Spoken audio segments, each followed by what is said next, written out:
Yeah, see, they don't want to start on time. So now I got to sit here with my messy hair and talk to people while they're out doing their own thing. But in a minute, we'll have Eric and Ryan here to start commentating after somebody gets out of the bathroom and the other one is just wandering around. But, so we are going to have a giveaway tonight, guys. Not sure what it's going to be. But that will happen. Or so we've been told. Oh, nice of you to join us. I'm sorry. Nice of you to join me. I was now we're just waiting on your compatriot. There they are. What's up? There they are.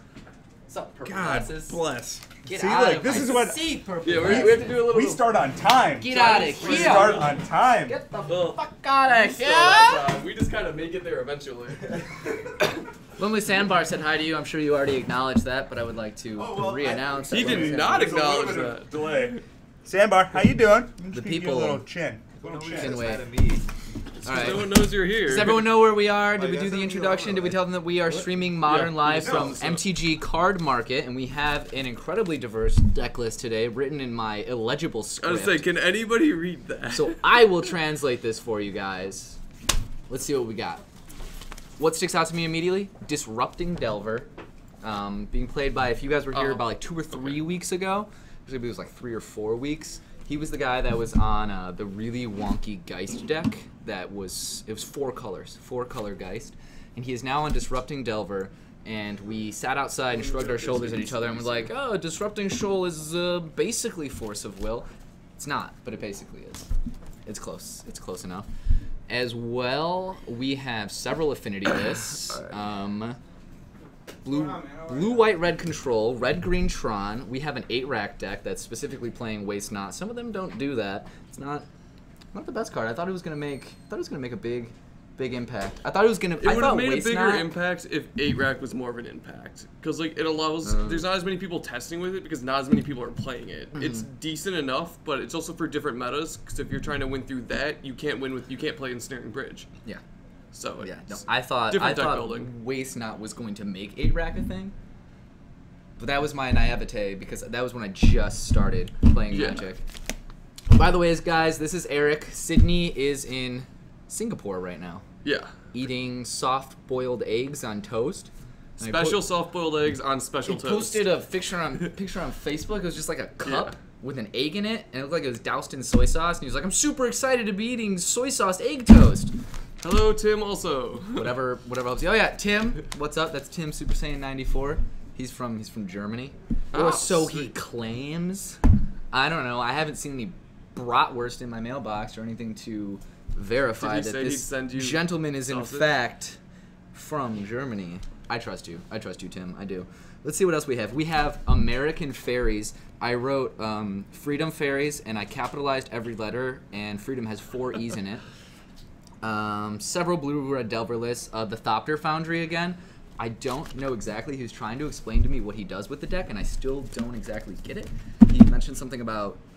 The Thopter Foundry deck obviously cannot be the combo. He told me what he was doing. He basically is just kind of similarly using it to Quran-Clad Ironworks. Okay. Like that deck, where he's just trying to like play and ramp out. If you guys want to see it, we can put him on stream, and then we can really try to figure out what he's doing. Yeah, he mentioned something. He said it's Second Sunrise-esque. And I just like nodded my head like, yeah, I totally get what that means. Yeah, that was eggs. For That's a combo deck. Okay, thank you, Aaron. He was not playing when that deck was a thing, so don't worry about that. I wasn't born yet. I was still in a test tube. We have what's so I'm gonna jump in really quick. Oh man, I see several cards in your hand. Snap. I'm getting hot right now. So we can do the way I see it. We can do 2 giveaways. Okay. Or we can do 3 giveaways. Okay, we'll show us what we have so we can help you decide. We have a Sunken Ruins, so that's going to be the last giveaway of the night. Okay. Actually, here, real quick, we're going to do Sunken Ruins. I believe is Italian. Let me see. Let's our resident linguistics expert. Linguistics? I'm a guess Italian. Greg, I think is As talent. a linguistics expert, it's my duty to tell you that it's pronounced linguistics. It's not freaking Southern. pasta. Doesn't matter. Mark micromanaging? Not really. We just didn't have a giveaway, so I had to, we hadn't had the cards yet, so I just went and did that. So we're good. And also, I do not know that we have any PTQs around here in Modern anymore. Also, I think the last PTQ in the Midwest area in general has fired, so we're on all PPTQs. And for this general time, it's standard. I lost the last unfortunately. PPTQ. It was great. I also lost. Great. The Dragon Balls PPs? Yeah, I was on a life gain deck, and I lost a burn, and I was like, I need to stop playing this game. And so past that... Hi, Paul. Thank you. So, figure out who you want to... Past that, we've got 2 Chinese Phyrexian Metamorphs, 2 Japanese Phyrexian Metamorphs. Oh, Nobody really needs more than 2, so that's why I was thinking Metamorphs. we break that up into 2. You guys handle the giveaways. I think what match so. you want, I'm going to go tell them to get on. All right, I think so. I think we're going to do put this into 3 separate giveaways. Is everyone cool with us doing the Thopter Foundry deck? Because I really want to see what that actually is. Let's see who he's up against. So Who's he Thopter up Foundry against? was Martin. Is there anybody who wants to see a deck? Also, hi, Paul. I believe he is against Kiki Pod. All right, so... I don't think that's going to be a great matchup for anyone who isn't exactly super sure and specific about what they're doing. What are the names? We have, it's Martin Sheeler and Andrew Lenz. We're going to put the Thopter Foundry deck on and see what's going on here. Yeah, okay, postulate, go. I think there's going to be Thopter Foundry in the deck. Yes, Thopter Foundry. He said like eggs, so Cronclad Ironworks. What was He's eggs? gonna have okay, so anyone who's kind of new to Modern and Ryan, eggs is basically a deck that you played a bunch of artifacts and kept sacrificing them to draw cards, and then you place them like Second Sunrise, Open the Vaults, or the new one that I don't remember what it's called, and then you play that and all of them come back and you just keep doing it. So you draw your entire deck and then you can just storm off and kill your opponent. It took a while. It's known for having a pro player call a judge and walk off camera. So Wait, there's what? a lot of what stuff. Did he do? Was it the the guy opponent or the player? No, so the opponent. That deck takes a really long time to go off, which is why it got banned. But Faith Reward. Thank you, Paul. Essentially, they banned the deck for time constraints. Basically, was the only thing, and people didn't like playing against it. It got a really bad stink after a pro's opponent was playing it on camera, and he basically called the judge and said, "I'm going to go to the bathroom." Came back, the guy was still comboing, and he decided to walk around.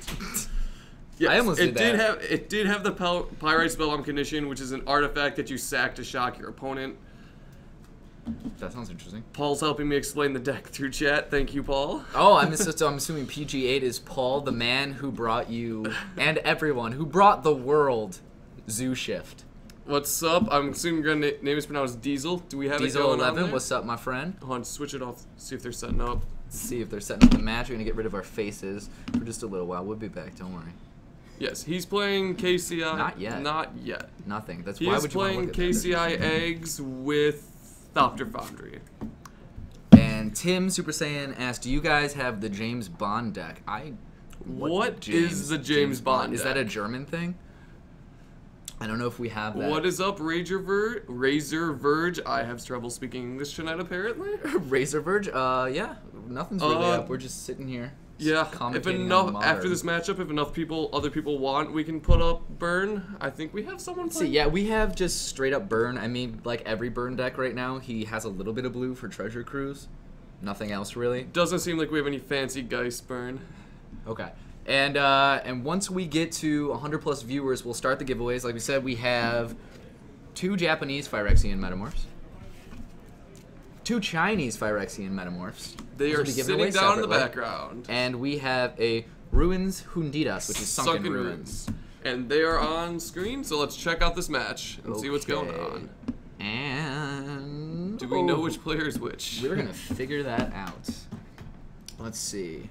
So, we gotta get the round timer up as well. Sydney is not going to be here for the next 2 weeks. Oh, you just killed the chat. Who was that asked that?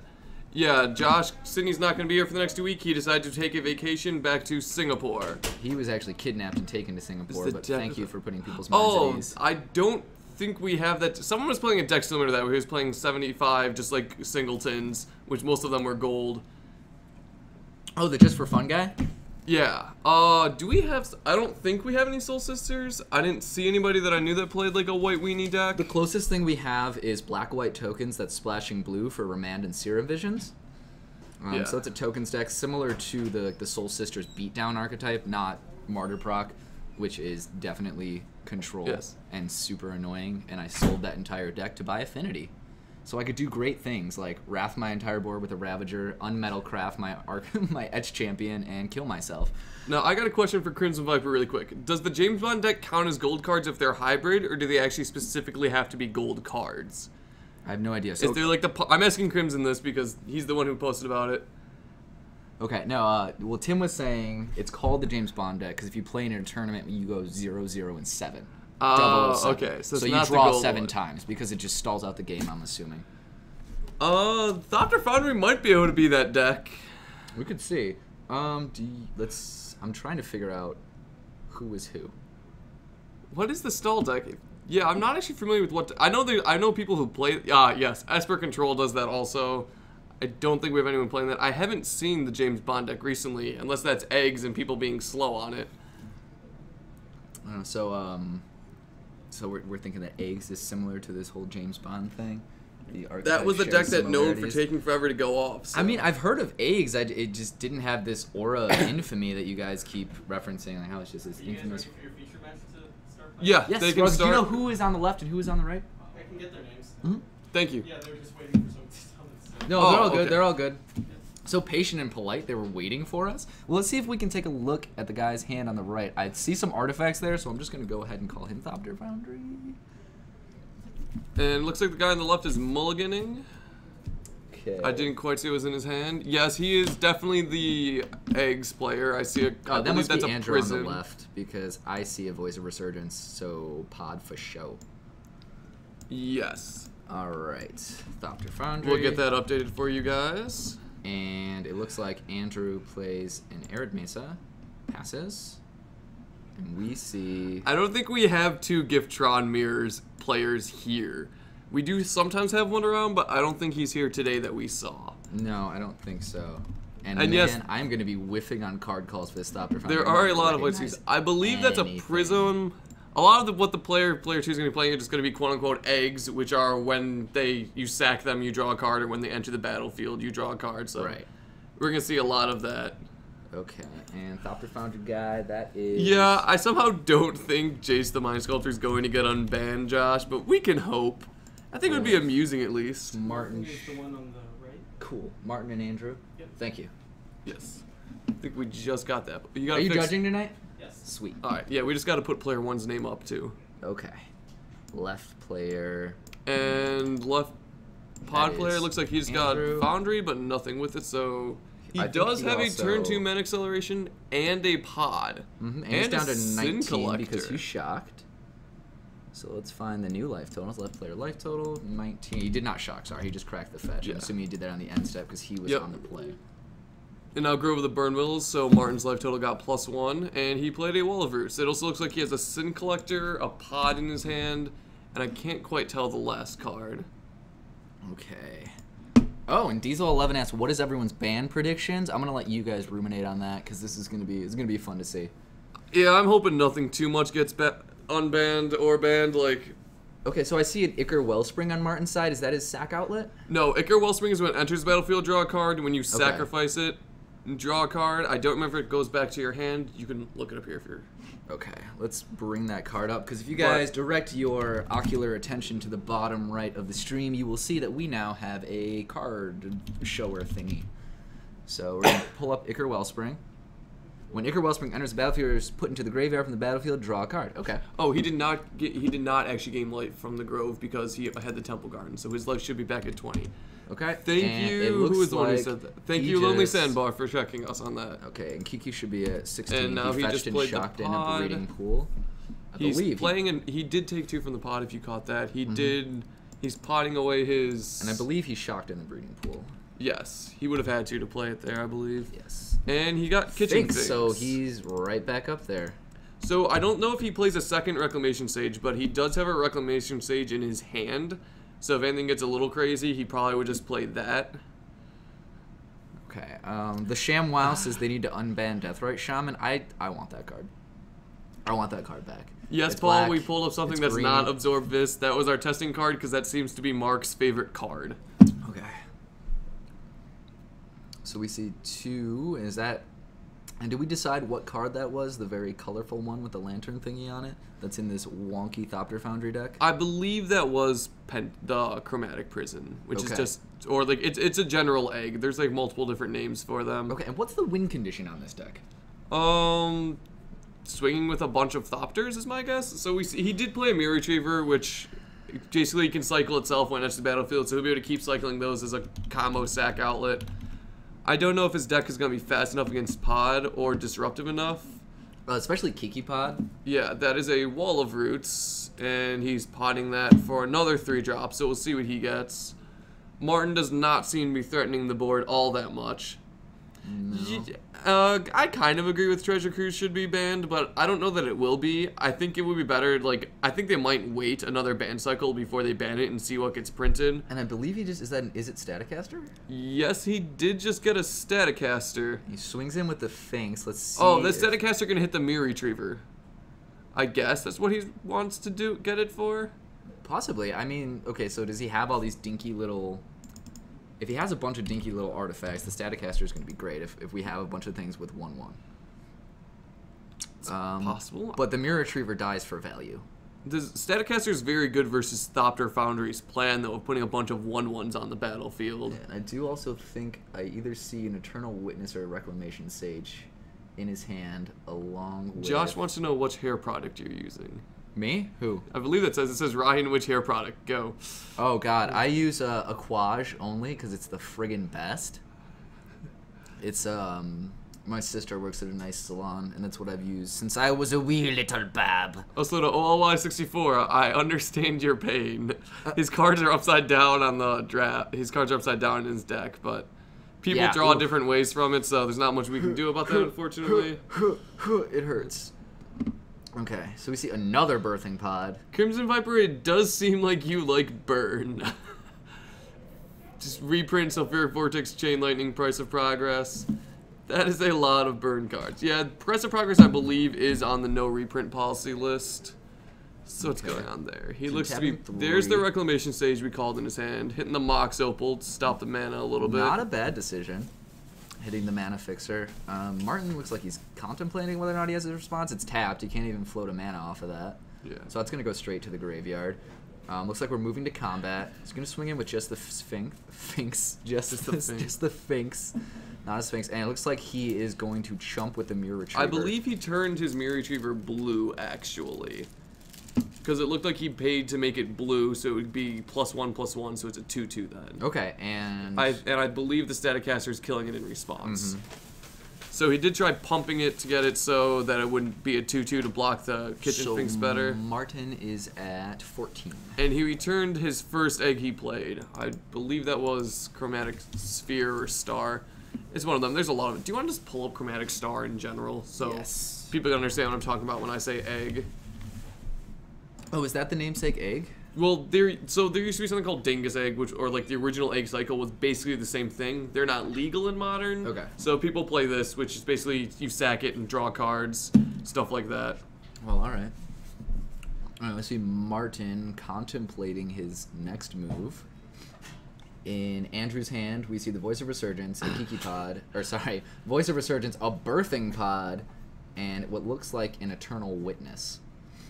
So he is in a pretty good position. I'm trying to remember what are all the positions Kiki Pod can win from. It needs to be able to hit a way to blink the Kiki Pod, and then a way to hit Resto Angel. So it needs like a 3 mana and a 4 mana? Normally it gets a 2 mana to untap Deceive Rexarch, and then it'll blink the Deceive Rexarch with something else and go get the 4-drop. It's a pod chain, but he doesn't have the easy way to go off in one turn. And I believe I see the namesake Thopter Foundry on board right now.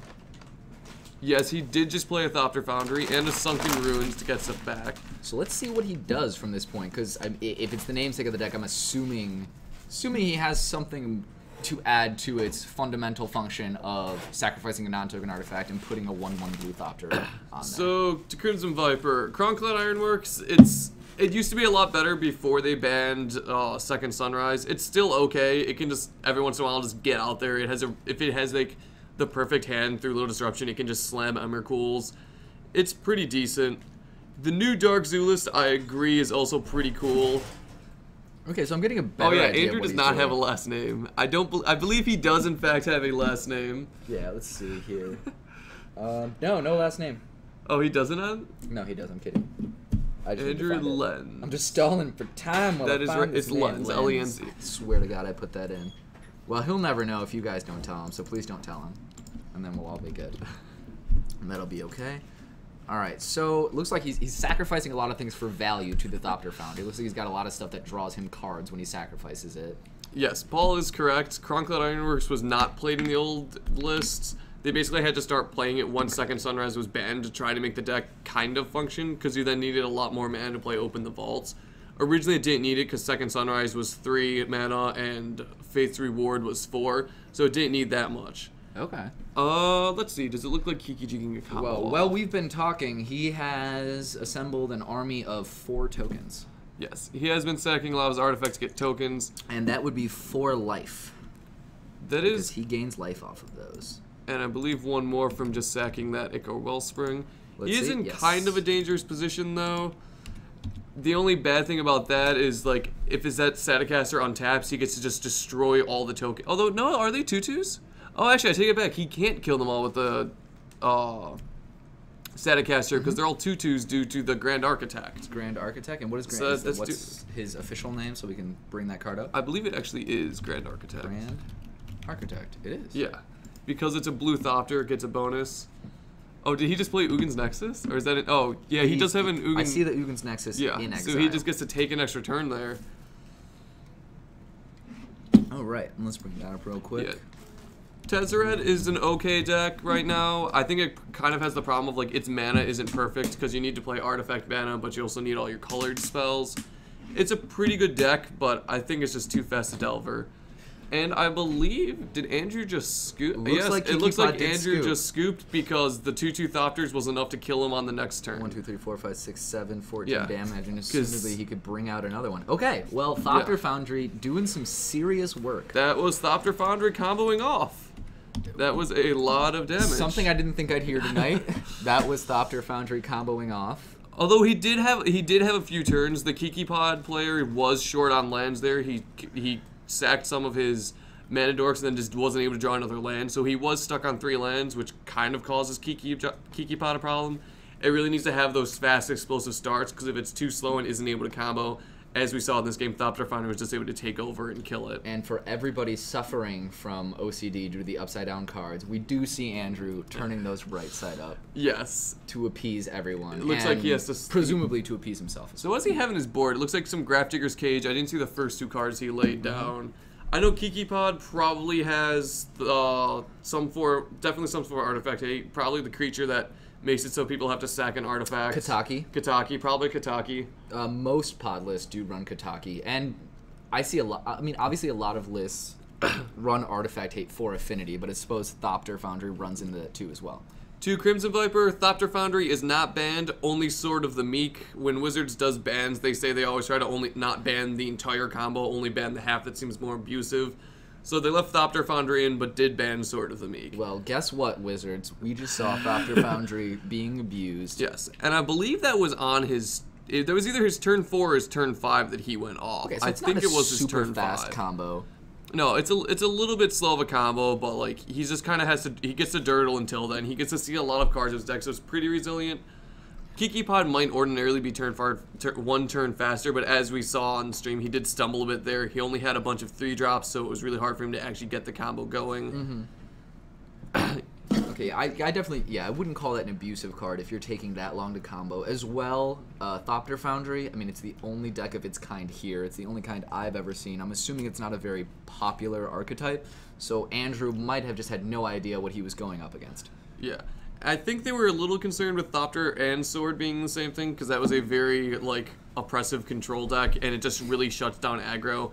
And they like to try to keep diversity in Modern, so they did want the aggro decks, and that deck is just really strong against it. I do believe I just saw Martin throw a Torpor Orb into a sleeve, which is an incredible control card against Pod.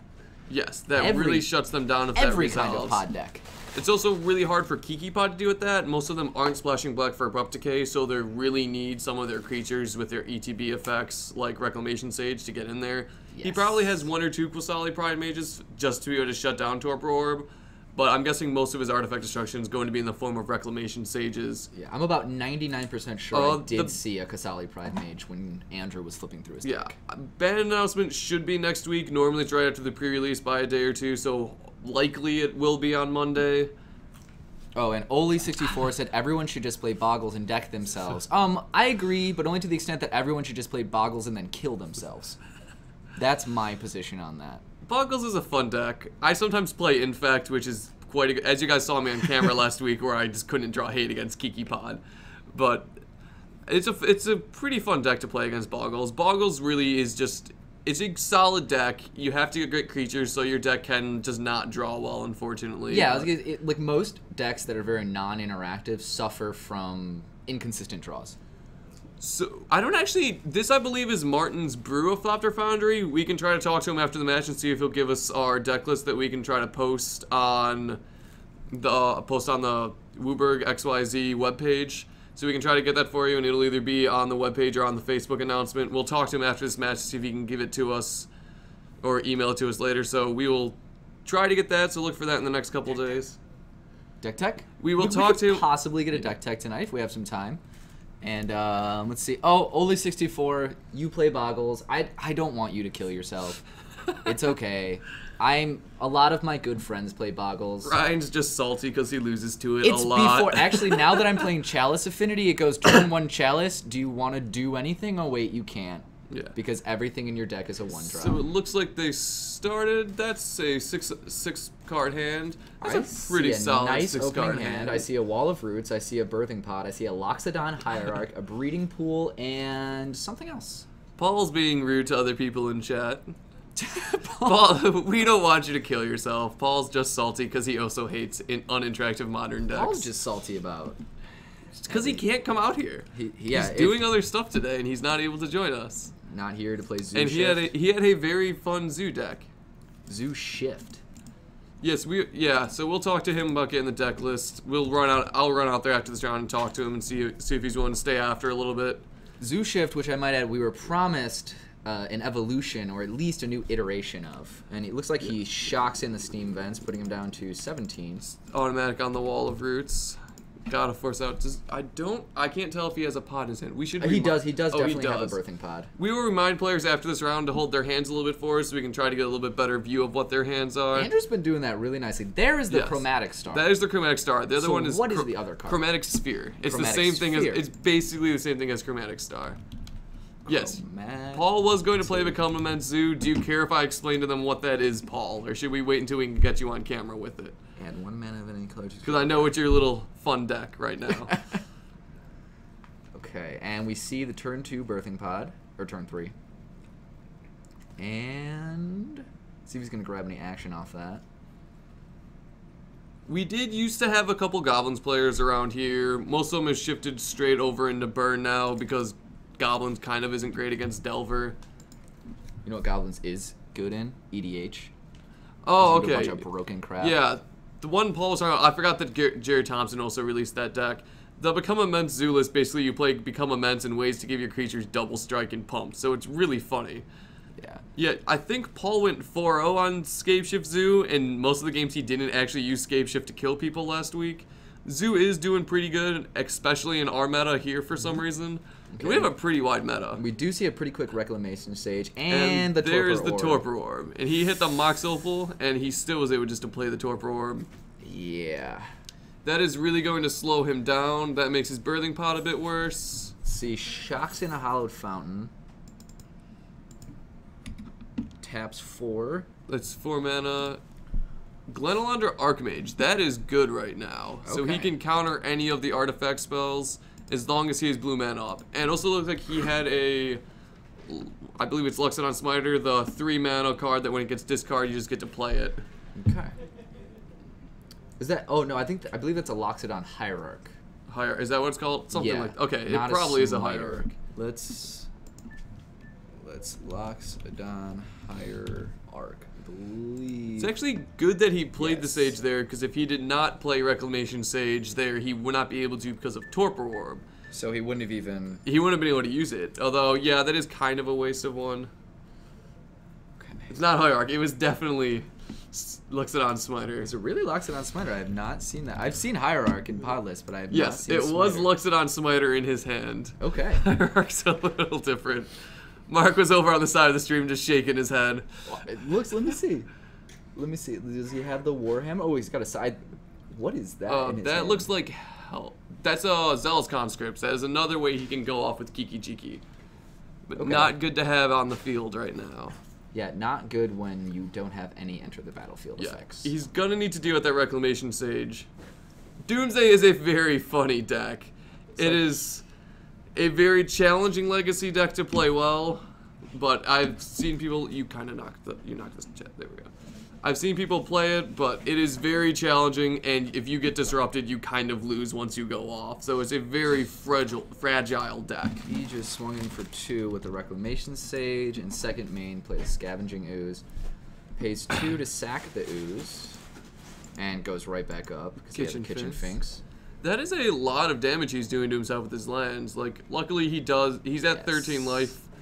Luckily, he does have the Kitchen Finks to regain him some life, but we saw how much damage those Thopter Foundries were able to swing in Absolutely, and now he's seen that it's not like he has to keep his life total at a certain point, because it seems like when Thopter Foundry goes off, it's going to have enough. Yeah. It's going to have enough of those little 1/1s made 2/2s by the Grand Architect, take an extra turn with Ugin's Nexus. Well, now it means he needs even less, though, because like he wouldn't have to even fully go off to go. Yes. Also, LY64. I used to actually play the Amulet deck. It is a lot of fun, but it is very much hand dependent. You can draw too many lands, and just kind of get screwed over that way. But the deck is sweet.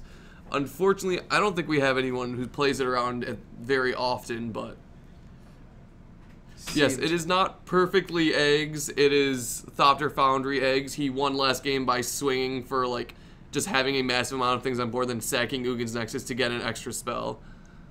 It is Okay. pretty sick combo. And we see him sack a Noble Hierarch for a Kataki. Ah, yeah, there's the Kataki. So now he has to pay 1 mana for all of his artifacts. Although sacking some of them wouldn't be a bad deal. No, I mean, when your deck is somewhat revolves around sacrificing artifacts for value, it doesn't. It'll be there. Yes, this deck likely does lose to Twin. It looks to be a little bit slow versus Twin. So he chose not to pay the mana for his Star or his Ichor Wellspring. And there's paying for the Torpor Orb, and then he chooses not to pay for his Darksteel Citadel. Okay. So he is down only to Torpor Orb, which not much board control. So he looks like he's going to have a slight problem unless he can get rid of that. Yeah, it's going to be difficult for him to go off at this point. Plays another artifact land, which he's going to have to pay for. Taps 3 for a Grand Architect. And that is as well an artifact card, so... Oh yeah, Paul, Amulet does lose to Twin. We will talk to you later, Crimson. Hopefully you can join us afterwards. And we can try talk about an Esper control list. Wafutapu did one a couple months ago, so you can check that one out. We can try, if we have a little bit of time between ones, we can try to theory craft up an Esper control, not crap up. I mean, we could just shit one out. Like, that So- wouldn't be too hard. And yeah. I still think that's a Loxodon Hierarch. No, I'm pretty sure it's a I Smiter. am about 900% sure that's a Hierarch because of the pose on the card. He does not have a Warhammer. If he plays it, we can see it. That is totally a actually, Hierarch. okay, yeah, It's no. absolutely a Loxodon Hierarch. That does look like an actual Hierarch. Well, where's Mark back? Because I want to laugh in his face. He laughed in my face. Yeah, I agree with Razor Verge. He's likely just to win off the beatdown. This deck, I don't think, the artifact deck, I don't think plays any creatures. Swings in for 7. And someone who mentioned a little bit up, Stony Silence does shut down the Thopter Foundry deck pretty bad, but I don't think Kiki Pod will be playing it because they're so dependent on their own Kiki and their pod to get their combo out. See, and there we go. As Paul said, as Lonely Sandbar said, that is 100% a Loxodon Hierarch. All right. If you ever meet Mark McManus Jr. in real life, laugh in his face. And you Harsh. tell him that was a Hierarch. Still feuding. I mean, I would assume it's there for burn. He's not going to get the life off of that, however, because it's an enter the battlefield effect. Non-basic land, we do not have a raffle going right now. We will have that going soon. We will show the cards again between the rounds. We got some pretty cool ones. Some pretty sexy cards. Yeah. So two different pairs of Phyrexian Metamorph in different languages, and Chinese and Japanese. And Italian sunken runes. We'll show those again to chat between the rounds. So keep your pants on for now, or don't. I mean, I don't really care. And we can't see you. You can be as naked as you want watching this stream. We're gonna move to game 3. Thopter Foundry just folded there. Can't do much against that Kataki. So what is Thopter Foundry gonna bring in to deal with its new arch nemesis, Kataki War's Wage? I shouldn't say new because I'm pretty sure he's seen this card before if he's playing an arch deck. He probably maybe some type of creature removal. He looks mainly blue, but he might have Dismember. Crimson Viper with his pants off already. Who's got his pants off? Crimson Viper. Pants off already. That's a little bit preemptive, you, but I'm just going to go ahead and follow suit, Crimson Viper. My pants are off right now as well. Best thing about this stream is when you look at us, you can't see below our waists. Nope. I literally, Sydney and I have not worn pants once for the stream. We've been pantless the whole time, and you guys never friggin' knew. Never knew. Thank you, waterproof phone case. Oh, and so throughout our time streaming, we've had different iterations of exclamation point raffle. I've seen exclamation point waffle, and now we have Illagirl with exclamation point rabble, and I see Bobby with exclamation point apple. Spina Vishna might be a little expensive for Thopter Foundry to play. What's this card? Let's bring it up. Me. Oh yeah, we can bring that. Spina Vishna is a 7-drop that when it enters the battlefield, we'll pull it up on the little thing. It destroys a permanent, and when you sack it, it goes back into your hand. I also, if he even did have that card, I don't think he would play it while he has a Torpor Orb in the main board. Well, it's not a creature. It's not a creature. Oh, it's not a creature. Matter. No. Oh, I thought that was. Oh. True. Oh, right, just an artifact. Well, why does it have a spine if it's not a creature? Why does it have this fundamental anatomical piece? It's a remainder of a creature. Yeah, Aesop Lal. I'm gonna ruin your guys' all of your names tonight. That's fine. We will try to get him. We will either post his deck list if we can get it from him, or we'll try to get him to do a deck tech later. Once he's done playing, I'm gonna run out there and talk to him and see if he's willing to stay behind tonight to do it. Cool. Meta tonight. He has it written down. Okay, yeah. Razor Verge asked, "What's the meta looking like?" And you don't have to apologize for changing the subject. We love to talk about the diverse and incredible deck list that has frickin' Retribution of the Zombies. That's what I want to see. We have Disrupting Delver that main boards 4 Disrupting Shoals. We have a few affinity lists. I asked any of them if they were playing the new list that's going around, which is Chalice Affinity. Nothing. None of them. Just regular old robots. We have Red-Green Tron. We have 8-Rack with Waste Not. We have Freedom Faeries. Black-White tokens splashing blue for Remand and Serum Visions. Kiki Pod, which we're seeing right now. Skred Red. And I think that's about it for today. Oh, Blue, White, Red Control. Also, Greg Pino, yeah, he seems to just not care about the order of his cards. He's been drawing, his entire deck is upside down. Some of his entire half his hand is upside down right now. He's getting tilted, man. He's tilted. Tilting multiple players in the chat, it seems. He's doing that just to bug you guys, actually. Talk to him, and it's just like, just bug the shit out of We do have, Crimson Viper, we do have a burn player. When the round is finishing, I'll go out there and talk to the Thopter Foundry player, and Ryan can see what you guys want us to put on camera. We can have you guys do a comment off and see what we can get put up there. So shocked himself down to 17. And a Hierarch. First time he got the turn 1 mana acceleration. Dude, I want to know, if that is Ish-Saw's spine, what the fuck was Ish-Saw like? What did he look like? Unless that is really just a natural geologic feature. I can't tell. Mountains do have spine. Paul did mention mountains that. don't have spines. Mountains don't. Freedom Fairies. Freedom Faeries is American, so blue, white, red Fairies. Yes. He's basically playing Fairies and like some Geist and some other things. It's a pretty cool list. I played him off camera. I believe he was also on camera last week. Stuff. We see 2 mana accelerators pretty quickly. Wall of Roots, Noble Hierarch. Is going to be able to pay for a Kataki. Oh, that is brutal. Already a Kataki. And Martin has 2 artifacts that he has to pay for. So what's the chance he doesn't pay for any of them? Not going to be fun. The Chromatic Star, I don't think he's I going think to be too worried about paying for. Yeah, I think he'll pay for the Darkstone Citadel with itself, because there's no point of just sacking it. Yes, that is true as well. Real Peaches said Ish-Saw is where Geth ruled from. Cool. I see. I'm a total fantasy geek. but I haven't really delved into the lore of Magic. I haven't had time because you guys got me straight into Modern. Paul was looking up some lore. Okay, and Paul said Ishsa is a mountain that was the location of the Vault of Whispers, according to Google. In other words, suck it, me. So, okay, I will, off camera, right now, I am sucking it. If anyone was wondering, I'm sucking it right now. We see a Graph Digger's Cage. And in retaliation, a Graph Digger's Cage. He's going to have to pay one. Oh, that's what he boarded in. Dispatch. So that is a tap target creature, and if they have Metalcraft, exile it. So I was looking at that card. It's like... So he just dealt with Ekataki fairly well. Okay. Also, we missed a comment earlier from from Tim. Red Green Tron is pretty decent right now. It loses a little bit to some of the faster decks, and that was a Reclamation Sage blowing up Graph Digger's Cage. Bye-bye. Well, effectively dealing with each other's hatred. But in the process, Kiki Pot has built up a better board state. Well, the entire... Oh, there's another Graph Digger's Cage. Responds with another Graph Digger's Cage. Okay. Yeah. Andrew does have the beatdown plan, whereas Martin, it doesn't look like he's playing much creatures right now until he starts playing that Thopter Foundry or the Grand Architect. Okay. So now he can start turning some of his artifacts into blue permanent. He can start turning some of his artifact creatures into blue permanents. So, and his last card in hand is Thoughtcast. Oh, and I do see a Wear Tear in Andrew's hand as well. A good utility card in this matchup. He can get rid of the Graph Digger's Cage again.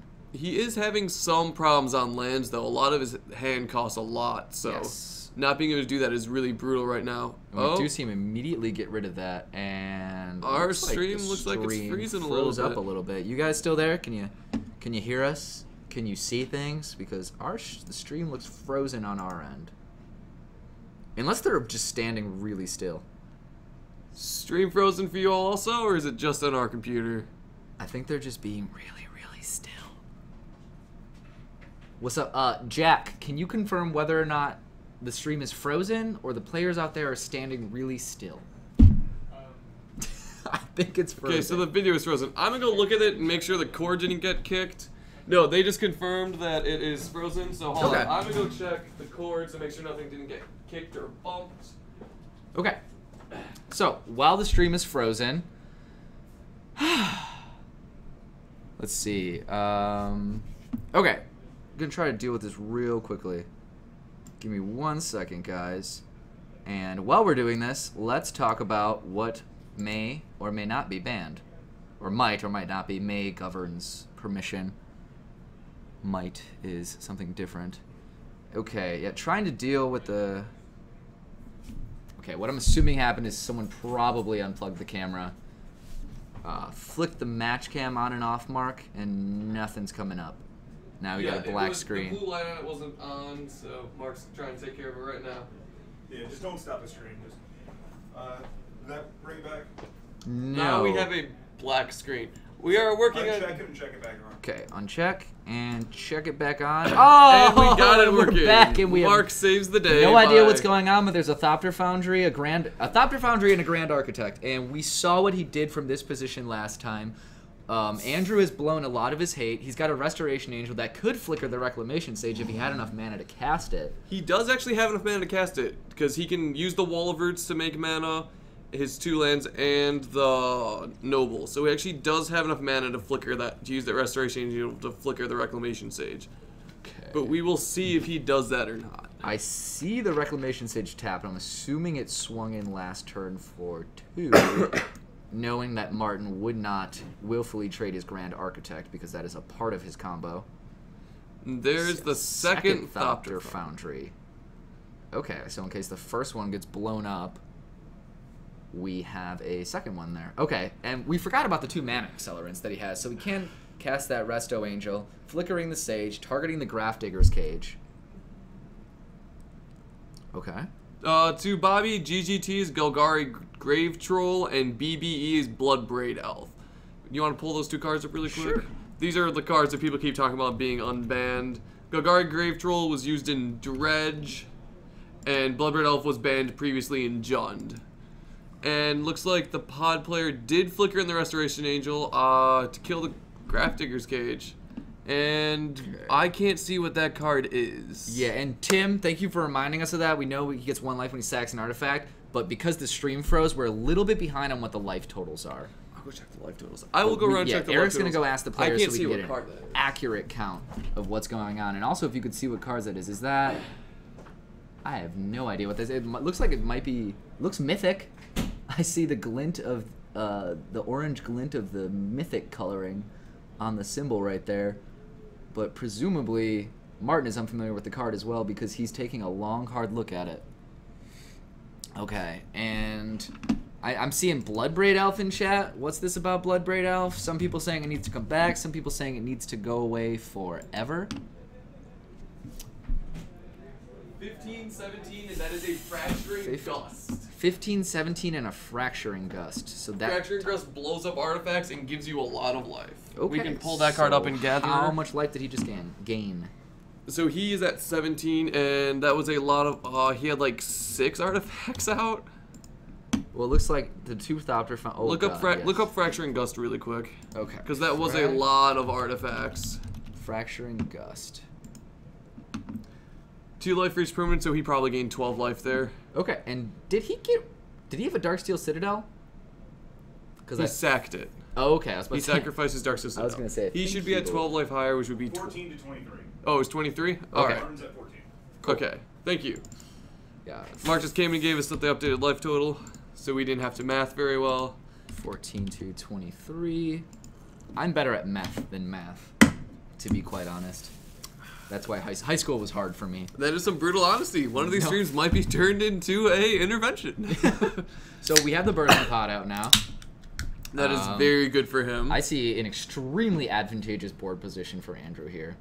I believe Andrew next turn should be able to fully combo off. Let's see. So we need something at 2 mana and 4 He has his mana, Wall right? of Roost to sack to get the Deceiver Exarch, untapping his pod, and then he can sacrifice the Resto Angel to get Kiki, and that should be combo. Yeah, they probably could unban Golgari Grave Troll and no one would notice, but they might just leave it on because they don't... It's stupid, but that's how Wizards works. And I think that's what we're going to see here. He sacks the Wall of Roots, presumably to grab an Exarch. Just going through the motion here, so we... Well, he does have to see it. A lot of decks don't play more than 1 Deceiver Exarch, so if he did draw it by chance, which obviously we can see his hand, he did it. Scavenging that would be a another problem. Birthing Pod and a Glenelendra Archmage. It looks like he's just. It looks like he's going for it. Okay, well I saw him tap the Noble Hierarch to pay for the green there. All right. Let's see what he grabs. I see some more upside down cards. So he used the Wall of Roots to pay for the pod activation to sacrifice the Reclamation Sage. So he's definitely getting another 4-drop then. Okay. I see Murderous Redcap. Okay. Calling of for unbanning Cloud Post to destroy Tron. Swings him with the Resto Angel, and I'm going to assume that Redcap targeted him, so that's a total of, what, 5 damage? Yeah. And then it looks like next turn he's just going to get Kiki and go off.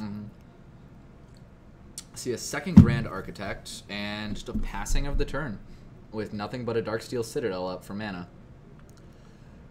And some of the chat, yeah, Tim, there was a lot of... Flickers that for 2 to his face.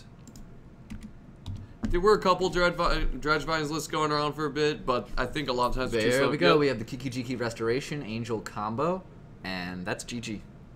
And there is 10 minutes left in round. Do we want to try to see if there's any other matches on camera? Yeah, you can see if something is... I will see if in someone the is mix. in between games that we can shove on camera. All right, and while you do that, I am going to rehash the list for people that just got here. And I will talk to Martin about getting a deck tech on his deck. Yes, we had some people interested in seeing a list for the Thopter Foundry deck. Lost this match, but it did manage to combo off, which was very interesting to see.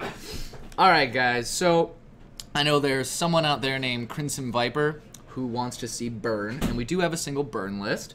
We'll see how he did last round. All right, the most interesting deck I'm seeing on this list is called Retribution of the Zombies. It plays Retribution of the Ancients and Geralf's Messenger. I have to actually look up Retribution of the Ancients to see what's going on there. And standing right in front of me is a disgusting human being by the name of Jack Bransky, who introduced me to Boggles, and I would like very much for him to please leave. And I would also like to inquire as to why he's not playing tonight. Why are you not playing, Jack? It was cold. It was cold. It was cold and you took a nap? What's the museum? So as well as being a disgusting, dirty human being, you're just lazy. Yeah. Okay. Yeah. Alright. How was the museum? It's good. It was good? Free. Science and industry or art? Science things. Science and industry, of course, because you're tactless. You have no culture or class. So you wouldn't be able to appreciate art. Just gonna dump the garbage. You're gonna dump that. You're not gonna dump that garbage on the floor. You're gonna dump it all over yourself because you're a garbage human. That's what you do. That's all you want to do. Come here. Let me give you a hug. Come here. Come here. Get over here. Okay. Get out of the room. All right. So guys, what do we want to see next round? Red Green Tron was mentioned.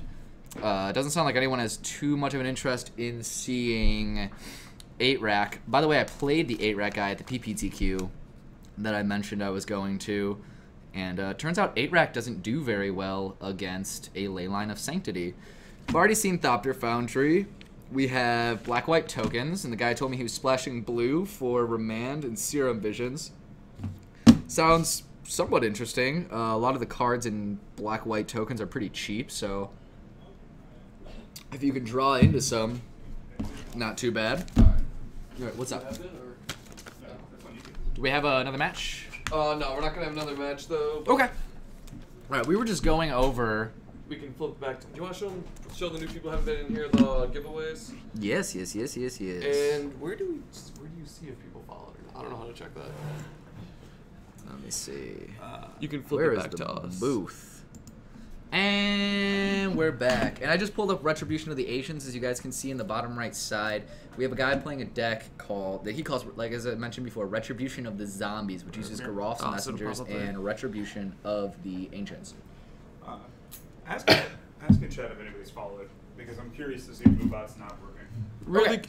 Yeah. Quick question for you guys. We're checking our Moobot. Has anyone followed? Is Dumb Mother in the chat? Like, Yeah, is Dumb Mother here the guy who follows us every time? Because we don't see any follows, but we see some new faces, and usually by this time we have several follows. So we think our follow catching robot is experiencing a slight malfunction. Okay. So for tonight's first giveaway, we have Chinese Phyrexian Metamorphs.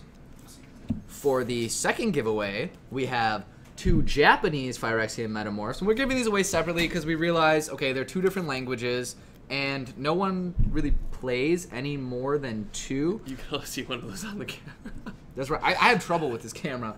I'm like, oh, it's got to go to the left, but it's the right because it's a mirrored reality, and fuck this. And for our final giveaway,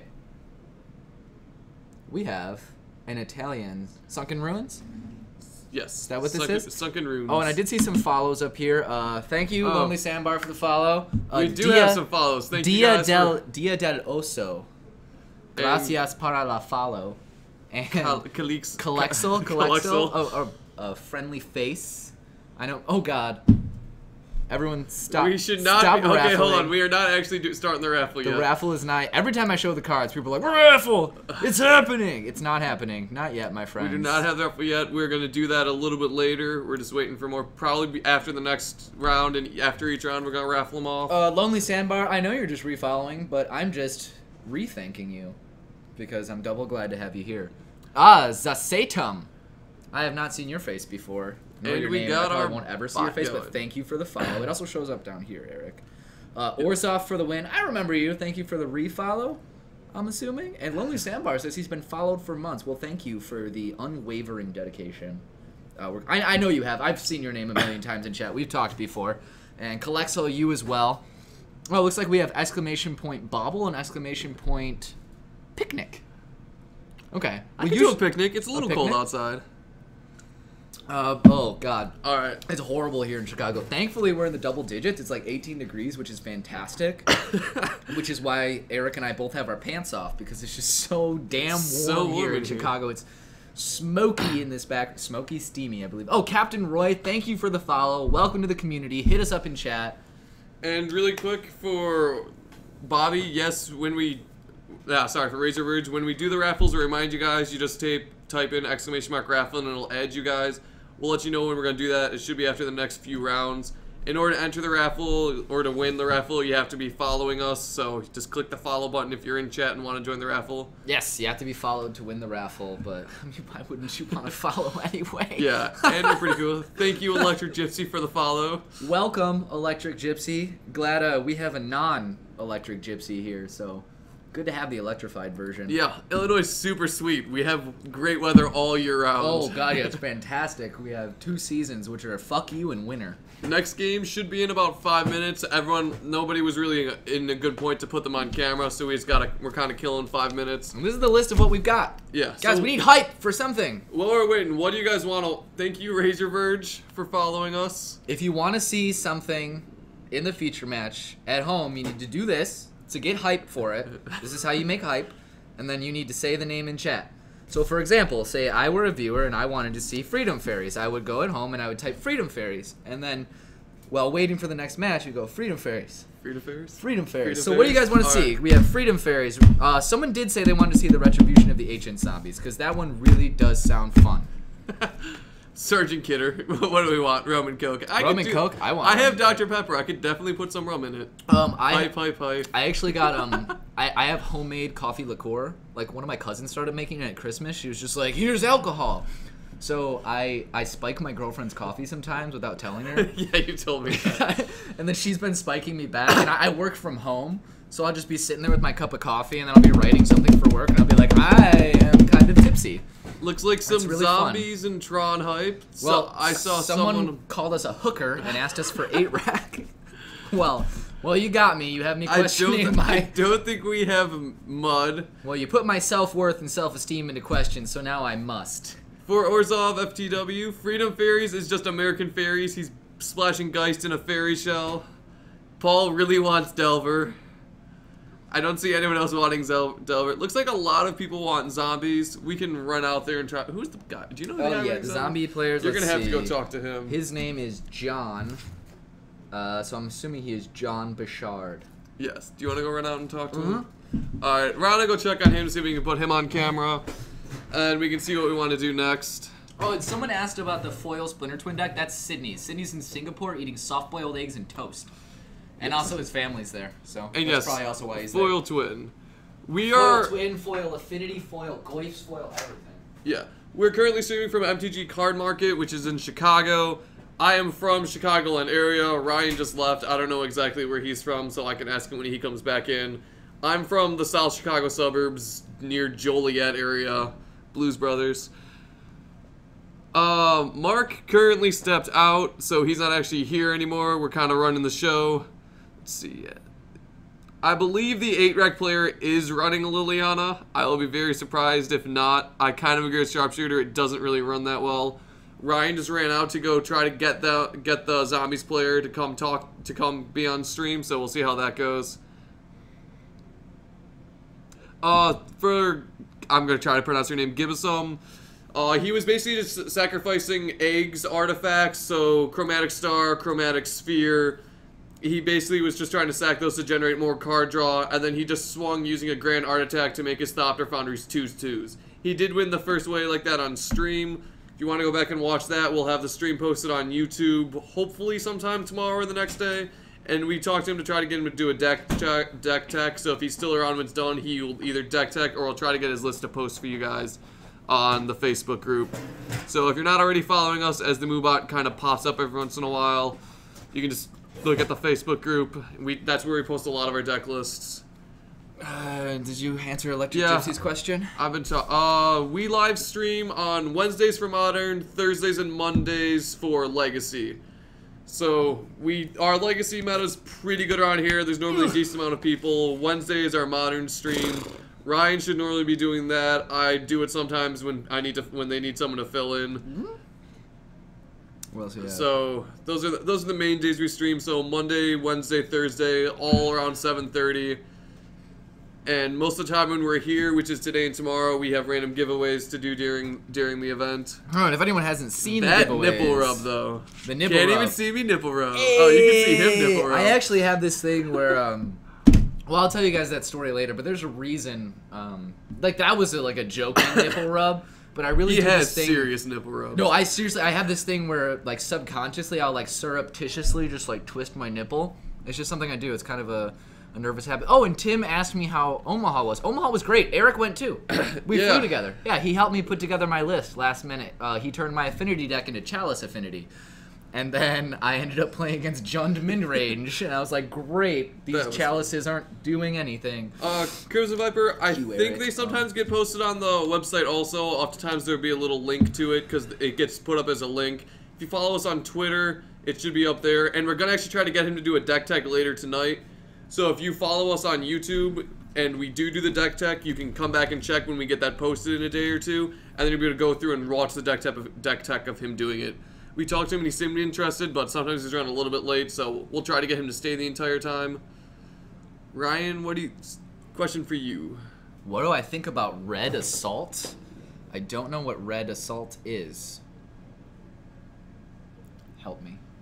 What is Red Assault? Honestly, I don't know what Red Assault is either.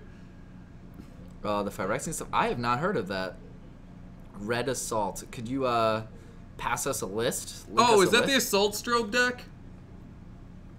If it's what I think it is, I'm pretty sure he just plays a bunch of, like, you play Swift Spear, Niv Magus Elemental, Killing Fiend, stuff like that. Keep pumping them up with your spells, and you play Assault Strobe to go in Double Strike or Tainted Assault Strobe or Tainted Strike. Let's pull up that card. That sounds dirty. Assault Strobe, yeah, I'm pretty sure that's what it is. Assault Strobe. So when we stream from the basement that's at Dice Dojo, their entire thing is set up in the basement because their their top area isn't as large. That's not bad. 1 mana for Double Strike. It is a little gimmicky, but it's a lot of fun. I used to actually play that deck. Oh, and Diesel S, what do you guys think about Soul Sisters? That's something I have more information on because I used to play Soul Sisters. I like it. You either go kind of the token Soul's Attendant, Soul Warden, Gain Life, Beat Down, a Johnny's Pride Mate, Spectral Procession, Honor the Peer Path, or you turn it into Martyr Proc. I think the tokeny beatdown version is way more fun. Martyr Proc is pretty boring. Both of them are great against burn because of Auriok Champion, Core Firewalker, and frickin' Martyr of the Sands gaining you... Did this zombie player say he'd do 15 life next... Oh yeah, and we're gonna have zombies. So we are going to have the zombie game. Someone, I believe it was Rageverge, asked about Merfolk. I think the deck's pretty good. Main decking Trials right now seems good, as we saw in Omaha, so just being able to do that's really solid. The next game should be starting soon. He will be on camera. There's always a delay between rounds as people go overtime. Yeah, that match also... I don't believe we have any red-green Breach players. No one playing through the Breach. No one playing that, but... There was, speaking of decks that just put big creatures into play really quickly, I lost at the SCG Open in Columbus. I lost to a guy who was playing Reanimator. It was WUBRGxyz Reanimator. And I felt bad. I was like, I lost to this wonky-ass deck. And then the dude went to the main event and he made top 16. Like, what? But his whole thing was Goryo's Vengeance, get Grizzlebrand, get a bunch of cards, play WUBRGxyz, and then shoot me in the face with all the lands. So like next turn he would reanimate WUBRGxyz. So I think what he would do is he would draw all of his cards off of Grizzlebrand. One of them would be a WUBRGxyz. He would go to his end step and he would have to discard cards. So he would discard the WUBRGxyz. Or something like that. I don't know. Whatever. He ended up with a lot of cards in his hand and there was a WUBRGxyz and then he discarded all of his lands and he killed me and I felt bad. That's really what happened. Crimson Viper, if you want to come back tomorrow, there will probably be someone playing Show and Tell to put on camera. Probably. I don't think that's legal right now in Modern, so we might have a slight problem. Right now or ever. Holiday S5, yes, I believe he is talking about the Necrotic Ooze deck. There's also a different version of it that is just the Grizzlebrand combo. Christian Ryan, I don't know if his name was Garrett, but he was kind of huge. Like, he was a big dude. Just a big... meaty hunk of man. Who is his opponent? Looked like he just punched trees for a living. We just got pairings, so the next round will be up soon. So we have John Bouchard versus Ian Gorel. I don't have Ian's name taken down, so I don't know what Ian is playing. So we will have a surprise deck. Did he win or Surprise! lose the first round? Surprise! Looks like John lost. He's sitting at 0 points, and then Ian drew. Yes. Is that 1 point? So maybe he's the blue-white-red control Unfortunately, player. the zombie deck did not win the first round, but... What's up? All right. Not the Mohawk today. Let's see if they're setting up. Get our faces out here. Oh, someone hit the camera. Oh, someone bumped the camera. Someone bumped the camera. Hold on, let me go check and this they're out. trying to fix it or continually bumping it. I can't tell. I will try to fix this. I'm going to do a couple spot checks. All right, we're going to keep our faces off for now because we have to make sure that the camera is in the perfect position. Cool, Christian. You know him? Yeah, third in the whole thing. I know he made the top 16, but that's crazy. Man, yeah, he was a cool guy. Like, he was super nice when he was kicking my butt. And it was fun. But I was like, I have no idea what this guy is doing. I mean, obviously, I knew he was doing some graveyard shenanigans, but I just hadn't seen anything like that before. It needs to be tilted up. And could you also tell him to move the playmat? They gotta use the Stop and Smell the Lotus playmats. Get it out of here! I know, guys. I know, the camera. And that's what we're saying. Getting the mat off, and we will punish him. We will punish him for that. We will cut off one of his ears or pour. Okay, so last night I was just lying awake because I don't know, I couldn't sleep. So I was just sitting there awake, and I was like thinking of horrible torture methods. And I was like, what if someone poured liquid metal, just like piping hot liquid metal into my ears?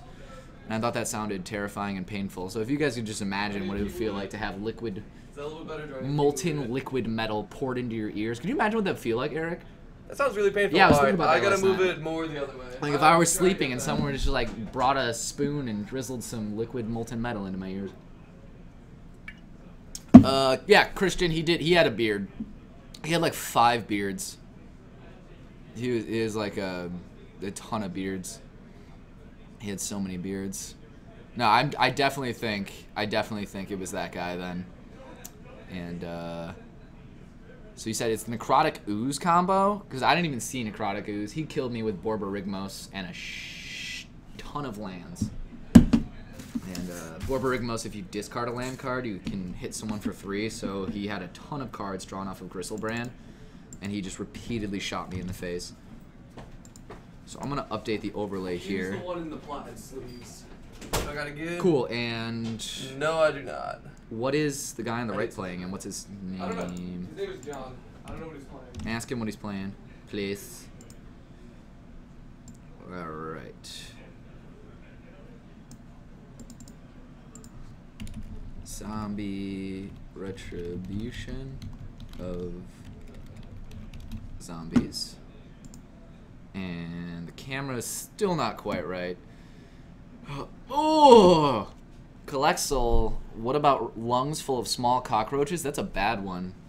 This is... Okay, chat's taking a turn for the terrifying. Still a bit tilted. And what's the dude on the right playing? I don't know. I'm not gonna ask him now. Okay. And left player, he cracked that How down to crooked 19. is that? So he needs to go It's forward. pretty crooked. His side needs. I need to see which way needs to go which though. Absolutely. His side needs to go. I see is that a foil card or some wonky sleeves? Ugh.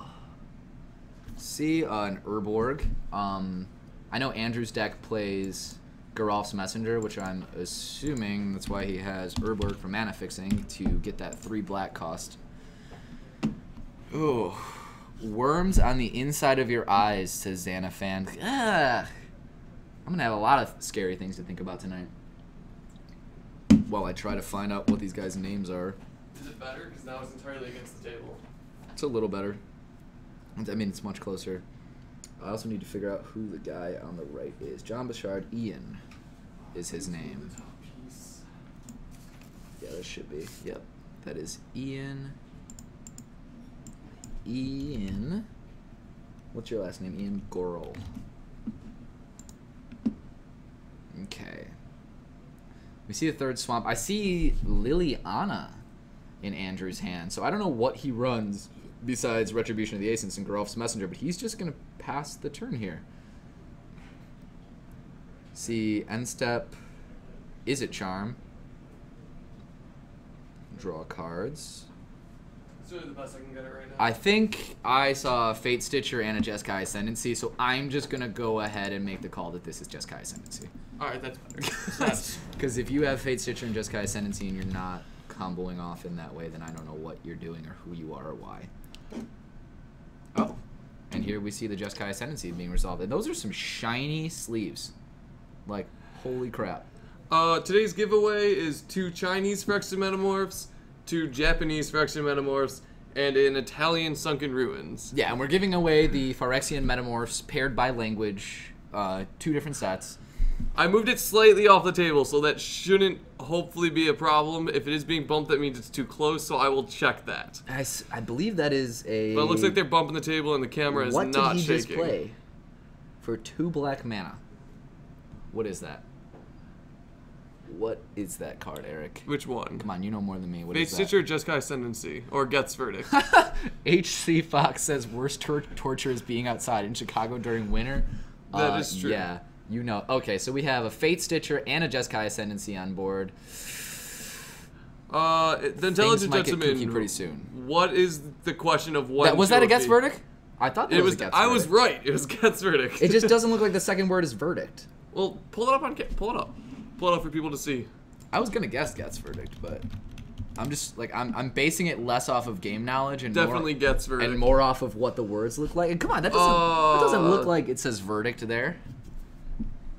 For Intelligent Gentleman, if you're asking about the raffle, we should start doing it after the next. The giveaway, we're gonna be doing one after each round from now on.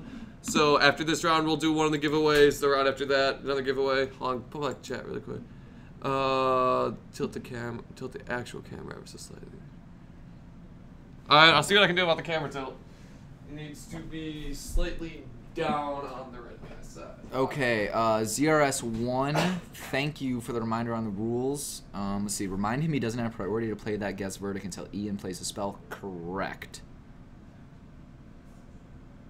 Correct. I am not sure then. But, oh, let's see. We see another Geth's Verdict. Okay. So, obviously the only creature to sacrifice there was the Fate Stitcher. Alright. We see a second Jeskai Ascendancy, but I don't know if he has a lot of action in hand. I see a Fairy Conclave. So if you just tilt it up a little bit, then I think we should have the whole field, because it's going to be important for us to see Ian's graveyard. And see Andrew play a Swamp. Not... And here comes the Liliana. I'm assuming that's going to be ticked up because he doesn't have much else to do. I think I see that Thought Scour. Liliana isn't necessarily the best card when you're going up against someone who has a certain card they want to put in the graveyard, such as the Fate Stitcher. Nay. Hey, what did I do? Nay, of course. I know, I moved it the wrong way. God damn. Nay. Yes, his Fate Stitcher is also exiled. That's... Damn it. Okay. Let's see. Passes the turn back to Andrew. Can't quite see what's in his hand. This camera. Oh man, I'm gonna go fix this if Eric doesn't get it this time. Nothing to do but tick Liliana up. This card's a Viscera Seer. Again, I don't know what Andrew's actual win condition is. Here, let's switch spots. Alright, I am... Oh, no, I tilted it too far out. That's why. I can fix that. Oh, Gibbism. That's a good idea. Advice for the camera when you go to adjust it, have the stream up on your phone. If I didn't have a shit phone, yeah. If I didn't have a shit phone, I would do that. Okay. Closer. A little bit closer. Still not quite there. Looks like 2 Jeskai Ascendancies out. Some mana to unearth the Fate Stitchers. Fairy Conclaves as well. I'm pretty sure he has a solid chance of going off on this turn. Still, now it's a little, so you need to turn it a little to the right. We'll get it one day. It's close. The problem is he's going off the tape. I can only help so much when he's off the tape. Well, it doesn't, don't worry about, just get the mats and get it centered correctly.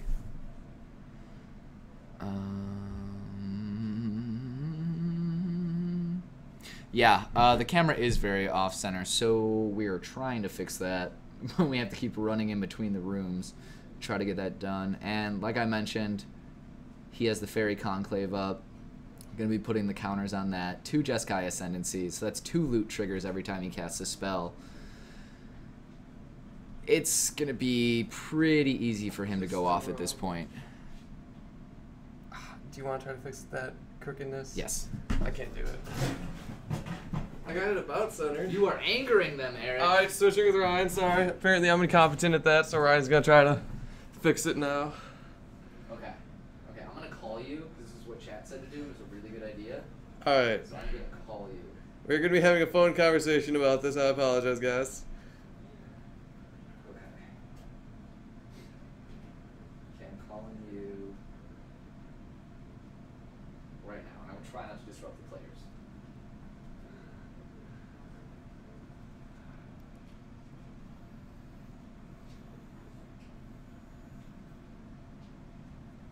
Alright, so we're gonna try to get this problem fixed. Okay, Paul, you're not very helpful right now, but a little bit more. The red side, it's a little bit crooked. His side has a little bit more of a gap. Yeah, kind of a little bit the other way. Close.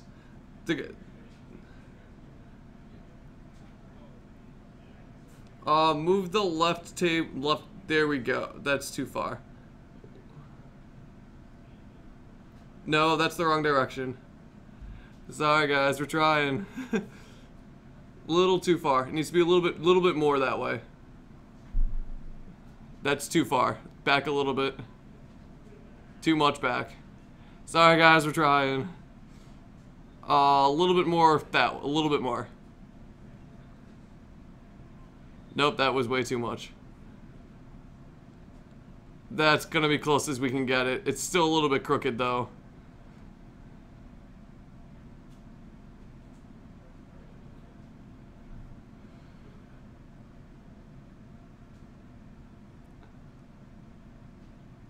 Oh, yeah, Ryan, I don't know that either our phones can load the stream fast enough.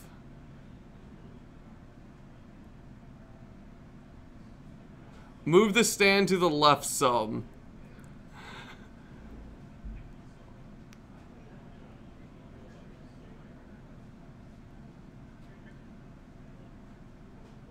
That's probably going to be as good as we can get it, Ryan. We got it pretty straight, guys.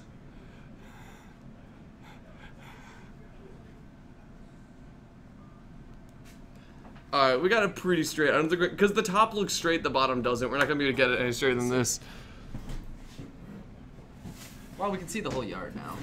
Yeah, we can see the whole yard, so hopefully this is good, guys. Someone definitely knocked it there. And oh, okay, we have a 12-12 Fairy Conclave. Well, I think we're all fairly positive that he's going to go off here.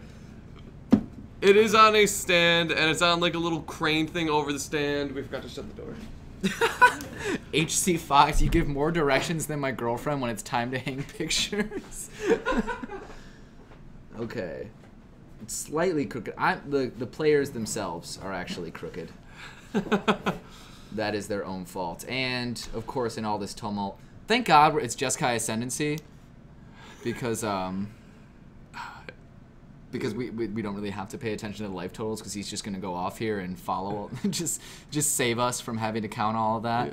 We can check out the zombie guy's hand, though. It looks like that's Grey Merchant, Macias, the Unhallowed, and Liliana, so that's pretty cool, at Yeah, least. again, I don't know exactly what he's trying to do. Let me look at Macias, because he specifically called this Retribution of the Zombies because of Retribution of the Ancients. Mark sometimes commentate on Thursdays. He might. I don't know. Mark will answer that in chat, I'm sure. So other non-human creatures you control get +1/+1 and have Undying. So I think he tries to just do a lot of stuff that gives him +1/+1 counters that he can then remove with Retribution of the Ancients. But I mean, that just sounds pretty slow. It sounds like you have to have a lot of components in place just to be killing things with Retribution of the Ancients, because I believe Retribution of the Ancient only targets creatures because it does -1/-1 counters. Black itself tends to be a creature and hand control deck, and unfortunately Jeskai Ascendancy does not care about either of that as much. It cares a little bit about hand control because you can take out some of the combo pieces, but Is when that you have timely reinforcements in his sideboard? I think so. He didn't bring it in, but that's pretty cool either way. Yeah, but when your hand control consists of Liliana, which gives the other player the choice of what they have to discard, they're just going to throw a Fate Stitcher. Like, I mean, they have certain cards that they want in the graveyard as opposed to their hand, so it's not going to do much. And Billy Dooku, thank you for the follow. Welcome to the community. Hit us up in chat. So, all right, so what do we think is in Andrew's sideboard? Well, he's mono black, so obviously some extra removal, probably some more hand disruption like duresses. Probably some artifact hate. Oh god, they're totally right. I thought I named him. Yeah, Andrew, Ollie64. Andrew did change clothes super fast. He was back here without his pants on us. He was back. He was here. on us without his pants. Yeah. I believe is what he I'm just not said. going to rearrange those words in the order that I wanted to say them in, because that works too. So. Okay, what's his actual name? His actual name is John Bouchard. Let's see here. Actual name, John Bouchard. There we go.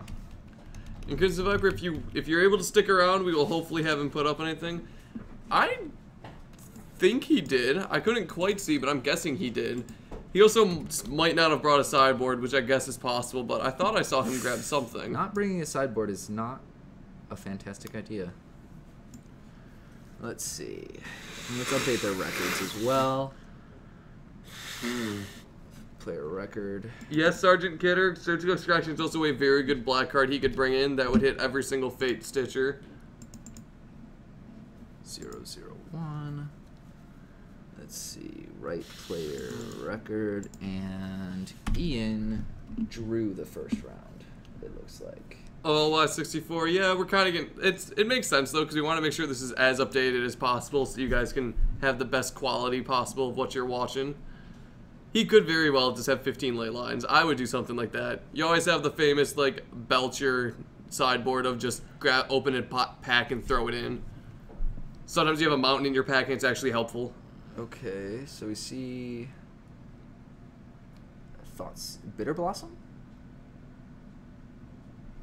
Is that? Let's see here.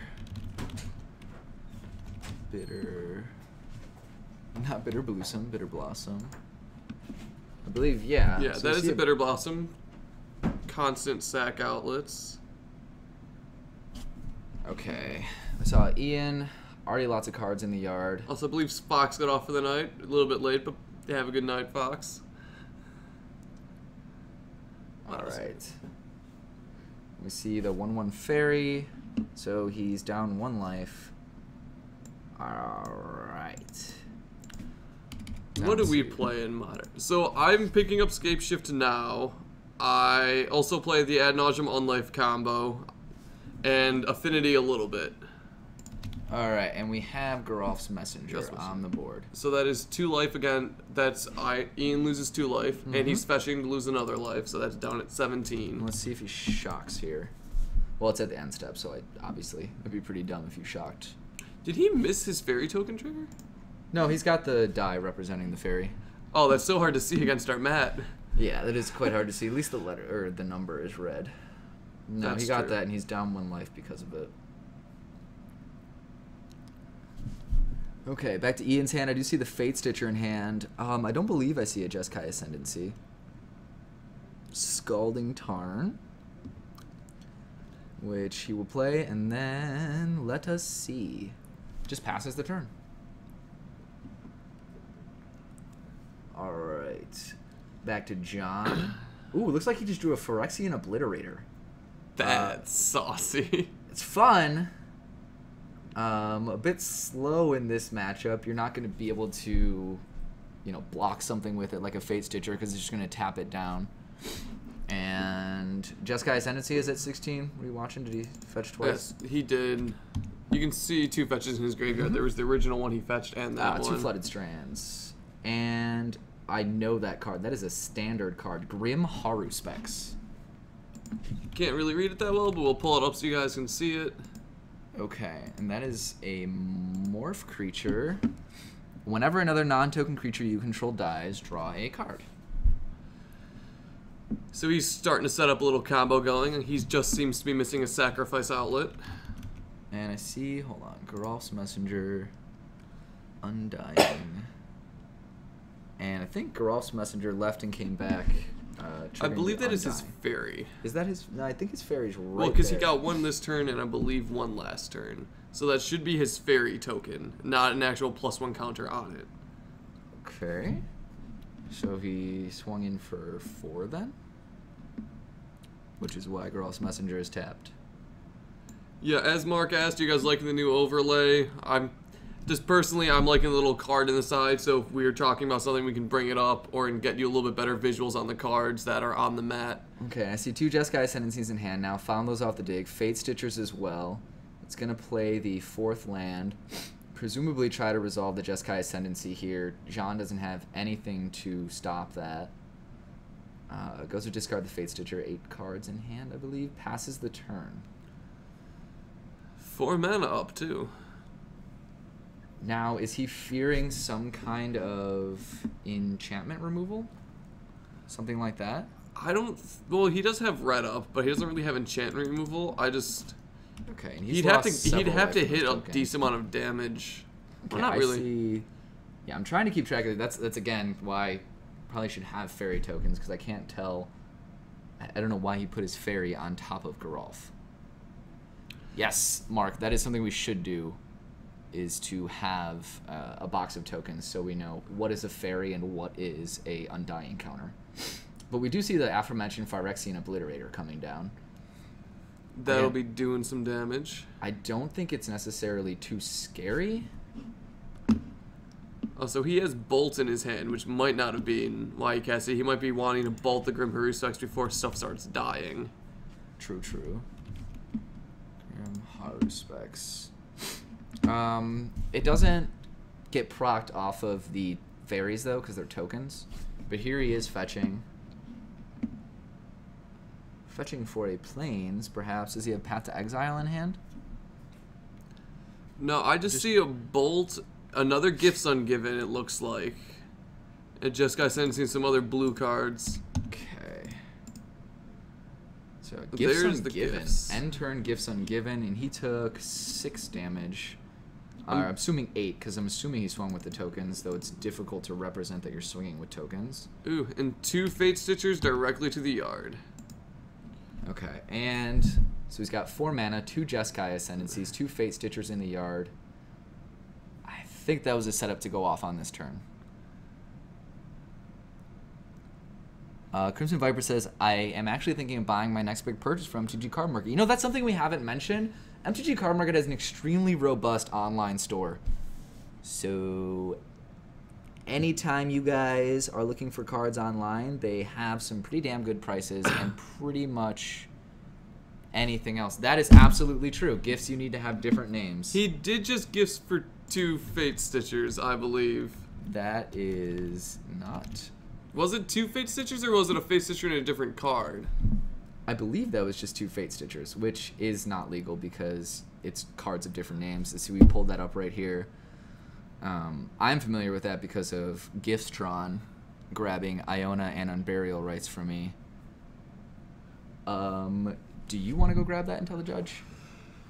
Oh, Because he did just grab 2 Fate Stitchers. Alex is judging tonight. I'll let Alex know. Well, before he goes off, because that is definitely not like... And Zexy calling out the illegal play because he is a blue-white Gifts Tron player, so he very much knows that you have to fetch cards with different names, and there are lots of combinations that he uses to mess with me. And Eric is on that right now, informing the judge of the illegal play, fetching 2 cards with the same name, being Fate Stitcher.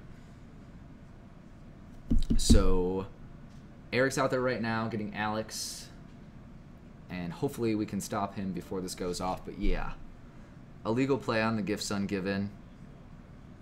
I mean, I don't even see the point of drawing 2 Fate Stitchers. If you have 1 Fate Stitcher in the yard, bring it back. You're fine. I don't see the need to put 2 of those in the yard anyway. I see us questioning why he has gifts ungiven. I mean, it's a good card in a lot of applications. I know it from Blue-White Gifts Tron, where there's so many packages you can grab with the gift. Elish Norn Unburial Rites. Iona Unburial Rites. What's up? Alright, so I talked to the judge. The judge basically said by the time he walked over there, it was a little far past, so he's just it kind of has to be let go because this is not competitive REL, so they can't really go back and fix it. Hopefully it won't play too big of a difference. It kind of sucks, but... presumably he could go off with 1 Fate Stitcher anyway. Yeah, it's a problem of the fact that I talked to Alex and explained in the situation who's the judge, and basically, like... It's a little late to, since there was no immediate judge call stopping it, it's really hard to show what was done without being able to go back and rewind the stream. That is one unfortunate thing of sitting here, but Alex said he'd go over and talk to him after the game. And the game basically, I talked to Alex, what Paul is saying is, he basically stated because the combo had started, it was too late to go rewind to that point. I mean, you're also, like, what we've been saying is if he has 1 Fate Stitcher, he's going to be fine anyway. But Alex did say he would talk to him after the game. I don't think this Jeskai Ascendancy player has been playing the deck for a huge amount of time, so it was probably just an honest mistake. Well, Illigirl demands a DQ. Unfortunately, we can get you a Dairy Queen if you live in the Midwest. For playing this poop card and not knowing how to use the 1 cool card in it, I agree, says Goblin Sharpshooter. We see, this is, man, we've got some pitchfork hype in chat right now. Sydney's here. Yes, Sydney's here. Yes, and absolutely, Mark. Next time we will try to get out there ASAP. Yeah, we got up there, I talked to Alex. Alex kind of looked at it, was like, this is way too far progressed for him to do it, but he will talk to him afterwards. Captain Roy says, I want to know what's up with the sleeves he's using. Me too, because holy crap. They're like hexagonally, shiny, rific. And that was GG for game 1. No, that was game 2. That was game 2? That was, oh, my bad. Yeah. He went off twice. He went off game 1 as well. So that's, he brought it in the gifts package. Okay. Oh, Sydney, right. And no, Sydney, this is round 2. We are getting used to the new, Sydney the new is, overlay. Oh, thank you, Paul. I'm sorry, I was getting up and fixing the camera. I didn't know how fast game 1 went. Cindy Rubin is in the chat as himself. All right. Let's see. And if you could see if we can go grab another match, because we have lots of time left in the round. If we could also update the round time. Oh, it's under round label now. I will check the round time when I come back in. Time left in round 2. Yeah. Someone out there by the name of Satsuka Kawai changed the overlay on us. Sydney, how is Singapore? I saw on your Facebook that you were eating soft-boiled eggs and toast. So, oh my god, and apparently we're going to get raped and pillaged. If you could just do the pillaging, that would be fine. I don't have much that I'm really attached to, so you can take all of my possessions, smash them, burn them, what you want, but I would appreciate it if you didn't rape me.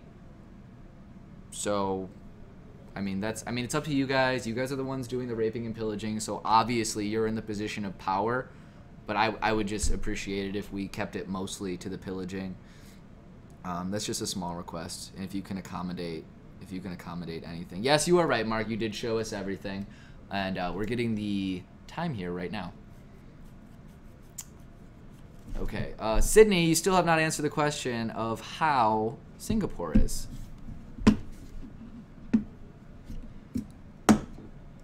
Let's see what time we have in the round here. And what do we want to see next round? So we've seen Retribution of the Zombies. Didn't get to see that go off or really do much of anything except die to Jeskai Ascendancy, which is presumably just a faster combo. Xanafan says it's not pillaging, it's preemptive archaeology. So you're turning me and all of my possessions into an artifact or into artifacts by destroying them. I guess that's a good way to look at it. And preemptive archaeology is a bit of a wordy euphemism for raping and pillaging. So, okay. Deathtopia for life, thanks for the follow. Glad to have you here. Welcome to the community. Hit us up in chat. Talk to us. Tell us what you're playing, what you want to see. So for next round, guys, there was some red-green Tron hype. There was blue-red Delver. We have tons of Delver. The most interesting Delver list we have is Disrupting Delver. Not much else. Okay. We'll get the camera up. You guys will get your face fixed, all right? Is this what you wanted? You wanted the face? Well, you have it. Is my hair okay? I haven't been able to get out to the suburbs for a haircut, so I'm just letting it do its thing. And just sort of letting the follicles go wild and free, but apparently I'm going to get raped and pillaged, so there's not much use having hair because they're probably just going to scalp me too while they're raping and pillaging me. All right. Bring it back to the booth so I can see your purty mouth. That sounds like something I never want to hear uttered. So we do have another match that's going disgusting. on. Game 3. What's the time in the round? We have to It was update about that. 20 minutes. About 20 minutes? I will Well, I need a update that specific time. exact time. It is Matt on Skred and Tony on Ascendancy combo. Okay. Game 3. I will get you the exact time. Okay. Let me see. Mark, where's the timer? Where did we put that? Everything's 20 changing. 8 seconds. 20 and 28 seconds? 20 minutes, 8 seconds. So probably like 20 minutes, 5 seconds. Where the heck did Mark put the round timer? It's down there. It's gonna be in that. No, it's here. It's here. You don't know these things. It's here. Down from... I think the main reason why this match takes a little bit extra is because Blood Moon really slows down Ascendancy. Ooh. We did it. We have time. Sweet. Okay. And who's playing? Who is playing whom? Alright, Tony... Okay, I don't remember which was this. We will see very quickly. It's Tony and Matt. I believe this is Matt on Skred in the green sweatshirt. Okay. Sweater. Sorry, guys. So we have Tony. Yep. And what is his last name? I'll check on this list. He must be Tony I. That is a very Polish last name, I believe. Sydney is not playing, and we will do the giveaway right when they're done with their game 3. So we will start that up. Did you thank Deathtopia for life for following? I did. I just saw that one. And what is Tony playing? Arthur is not playing tonight, Sydney. Tony is playing Jeskai Ascendancy. Jeskai Ascendancy. Those guys must have come in after I got the deck lists. And Ian is playing Skred Red. Okay, Skred Red. We have a lot of different decks. Last round we had Thopter Foundry versus... What was Thopter Foundry facing? Kiki Pod. We have some Burn, Tron. We have pretty much everything showing up. Okay, and this is Matthew on the right? Yes. Matthew Barbuccio. They're going in game 3. We're working on putting in the names, then we'll put up the match record. It is 1-1 going into game 3. And they are both 0-1-0. And after they are finished with this, we will give away the first draft. We'll give away the first prize, which is the Chinese Phyrexian Metamorphs. Chinese. So make sure you are following us for when we start that. What? What the? I don't think we have any twin decks here, Sydney. Unfortunately, not that I saw on the list that we did any earlier. Okay, and we are 1-1 headed into game 3. So what do we think about the Ascendancy deck lists? The Ascendancy deck Yeah, lists? in Modern in general, we had someone ask us that question. If you can disrupt them, you're in a good position. But if you cannot disrupt them, I mean that's true of any combo deck. But I have not yet played a deck into Jeskai Ascendancy that was good at disrupting them. That's fair. Yeah, they're a pretty good deck. It's almost like I view it as a more consistent version of Storm. That was a couple people who just followed us. Vaccinator45 and Ed1138. Thank you both for following us. Hopefully you guys are enjoying the stream. Okay, 0. Yes, we are from America. We are at MTG Card Market, which is based in Chicago. Which is in America. Which is in America. Most Chicago, of the Illinois. Alright. And we will be doing our giveaway at the end of this round. We will, as Marcus said before on this, we will ship them worldwide. Though if you start winning a bunch of them in a row, we might have slight things with that. Or if there's just something prohibitive about the shipping. Something if it costs an exorbitant amount of money. We'll try our best, but Australia! Damn. Yeah, I don't care. We'll make Mark send it to Australia. All right, and we see a Jeskai Ascendancy quickly answered with a Blood Moon. Yes, that. Oh, wear and tear. That's good. Okay. And the looting to put the Fate Stitcher in.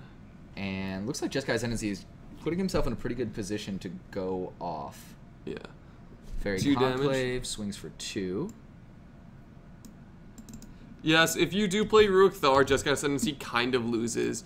Unfortunately, as you guys have seen this game, the Skred red player hasn't been doing much to advance the We board. see the second Blood Moon. You just keep a handful of Blood Moons? Jesus. Unfortunately, Blood Moon. I guess Blood Moon shuts down Fairy Conclave, but Yeah, as well. he still has blue and white He has sources. Fate Stitchers. He can't unearth the Fate Stitcher for blue, though. We do have a couple of Affinity players. Neither of them are playing Chalice Affinity, but we do have a couple of Affinity players here tonight. How did he... We seem to have a little bit of all the major decks. How did he play that Jeskai Ascendancy? So he has blue and white basics, basics. and then everything else gets made mountain. Okay, so I was like, what?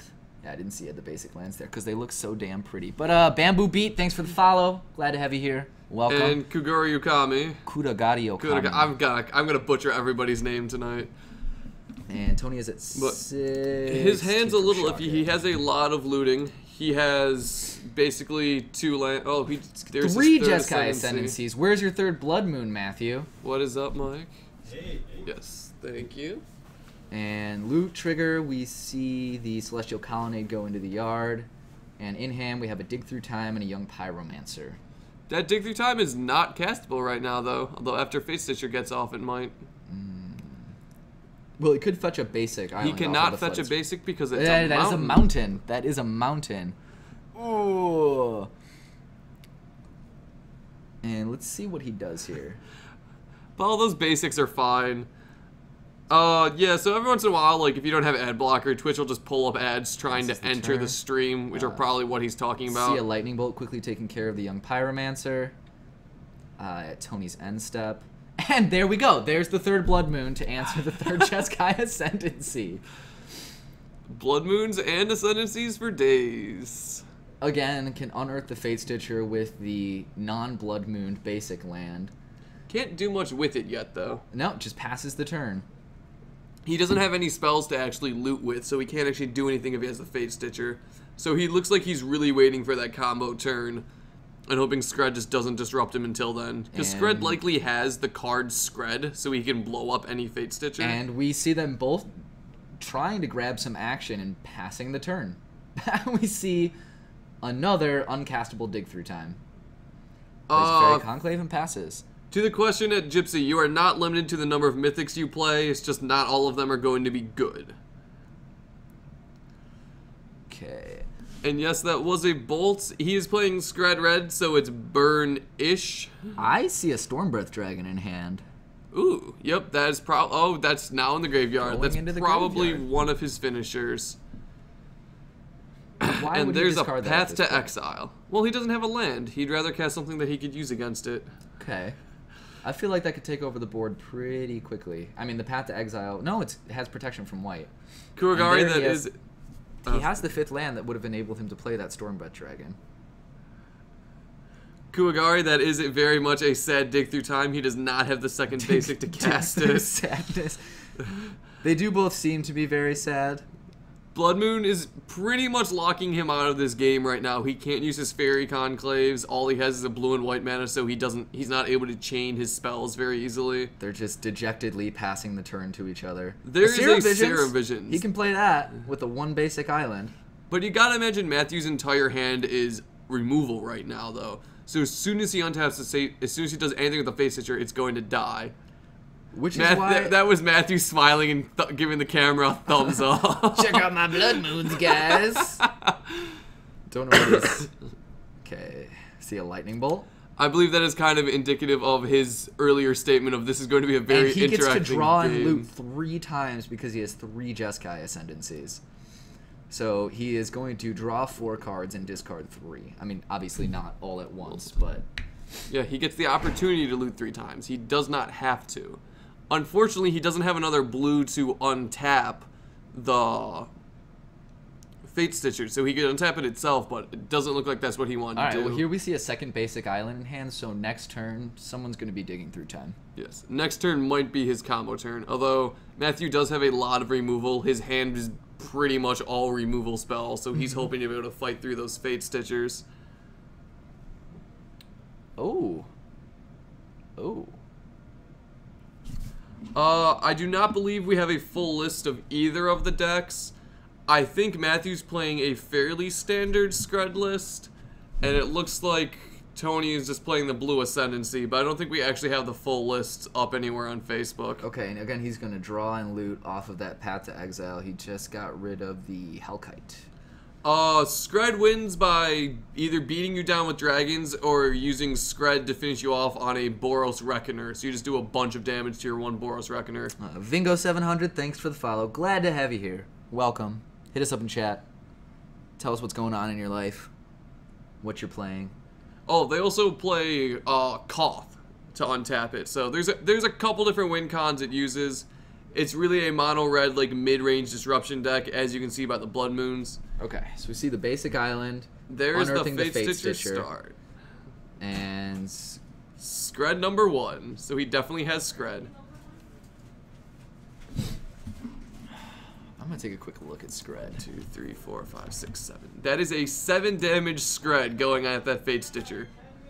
And it gets countered by Izzet Charm, so that might be game? When you have 3 Jeskai Ascendancies on board, I mean, the Blood Moons, I suppose, do make it more difficult to go off in this situation. He can keep on tapping his islands and just keep looting with it, so we'll see what he winds up doing, because it doesn't look like he has any free spells in his hand.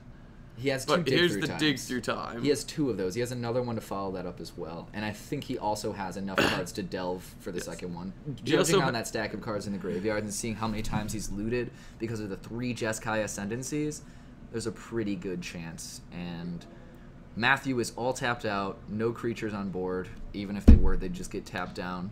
We have not started the first raffle yet. After this match is done, we will do the first raffle. And we will let you guys know again about that and give you guys plenty of time to enter it. Yeah. So you guys still have plenty of time. At this point, all Matthew can really hope for is that Tony gets a horrible sequence of draws and whiffs. But at this point, that's not looking like that's going to happen. Yeah, that is one good thing about Stormbreath is it can't be Path to Exiled. And basically what Matthew's main plan is just hope he whiffs. It does look like that's a wear and tear, which is not the card he wants to have, but there is all of that looting he can do. There's also a second dig through time. Yeah, that second dig through time is going to be really good. And he gets 3. Although he gets 3 draw and loot triggers every single spell he plays. It also gives his Fate Stitcher +3/+3 for every spell, so he might just be able to kill him with that. I don't see him not going off here. Let's see. Lightning bolt to the face. I think he's either keeping track on his phone or just not quite. His phone is in the top corner, but they're using their phone I think he's to keep probably track. saying 3. It's at 15, so he's saying every 1 times 3 because of the 3 Jeskai Ascendancies. And that's lethal. So that is game out there. So he was at 18, bolted him in the face for 3, and then swung for 15 with the Fate Stitcher. All right. Do you want to put the camera back on us? That's going to be the last match of the round, so it's back to us for a little bit while they set that up for the next round. Let's get ready. All right. Once again, we have several affinity lists, something I don't think we've actually seen on camera for quite some time. We have Burn, which I think there's a guy named Crimson Viper who wants to see some Burn. I believe has Crimson Viper yet mentioned a desire to see Burn? Has he said anything about that? I think maybe once, maybe. Okay. There is Tron. There's Red Green Tron. Freedom Faeries. Takuagari, you can. This is a REL level, so you can have a phone out to use it, so it's not a huge deal. Yeah. It might still be bad for him, like you can't be taking text messages or stuff like that during the game, but as a life total counter, it's fine. Can't be taking nudes.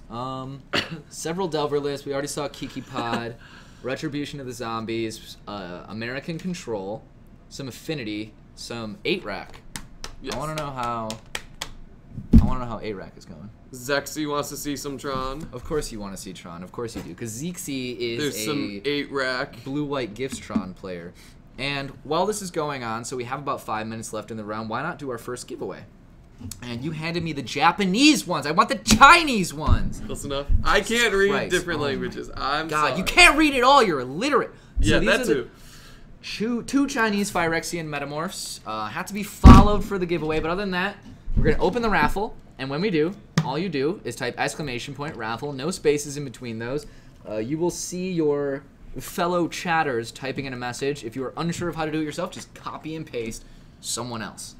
All right, and I'm going to open this. Really quick, before In all a these second. raffle things go in, I'm going to answer a couple questions that have popped up. OLY64, 8-Rack is basically a hand control deck. They make you discard your entire hand, and it plays the rack and other spells like that, where if you don't have cards in your hand, it deals you damage. Raffle's open. Alright, raffle is live, so... I see an exclamation point nipple, so I'm just going to... There you go. That is your That's for exclamation that. point nipple. That's how I enter the raffle. Just... All these raffles going in. That is how he enters the raffle, by rubbing his nipples. I mean, if we get like 200 viewers, I'll raffle off one of my nipples. I wouldn't mind doing that. I mean, I don't need He will them. cut it off and ship it They're to you. vestigial at this point. It's not like I'm going to breastfeed anyone. Photosynthesize, thanks for the follow. Glad to have you here. Welcome to the community. Same thing to Ari Moose. Remember, for everyone watching, you have to be following us to win the raffle. So if you guys are trying to put that in, make sure you're following first. You also have to be a flesh and blood human being. If you are anything else, anything other than a human being, quit masquerading. Yes, it is very helpful to be We're an not gonna actual send you the human card. being. We're not going to send you the card if you're not a fucking human being. Like, why would you even waste your goddamn rubbing nipples is very professional, just Rubbing not the nipples is profession great. you're Actually, thinking. yeah.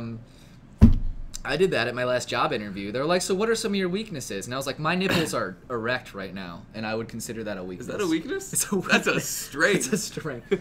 That's a weakness. It makes me easier to spot, like in the wild. If someone were to be hunting me, they could probably see me. Like if I were trying to like lie flat on the ground in a pile of leaves and my nipples were All right. sticking out.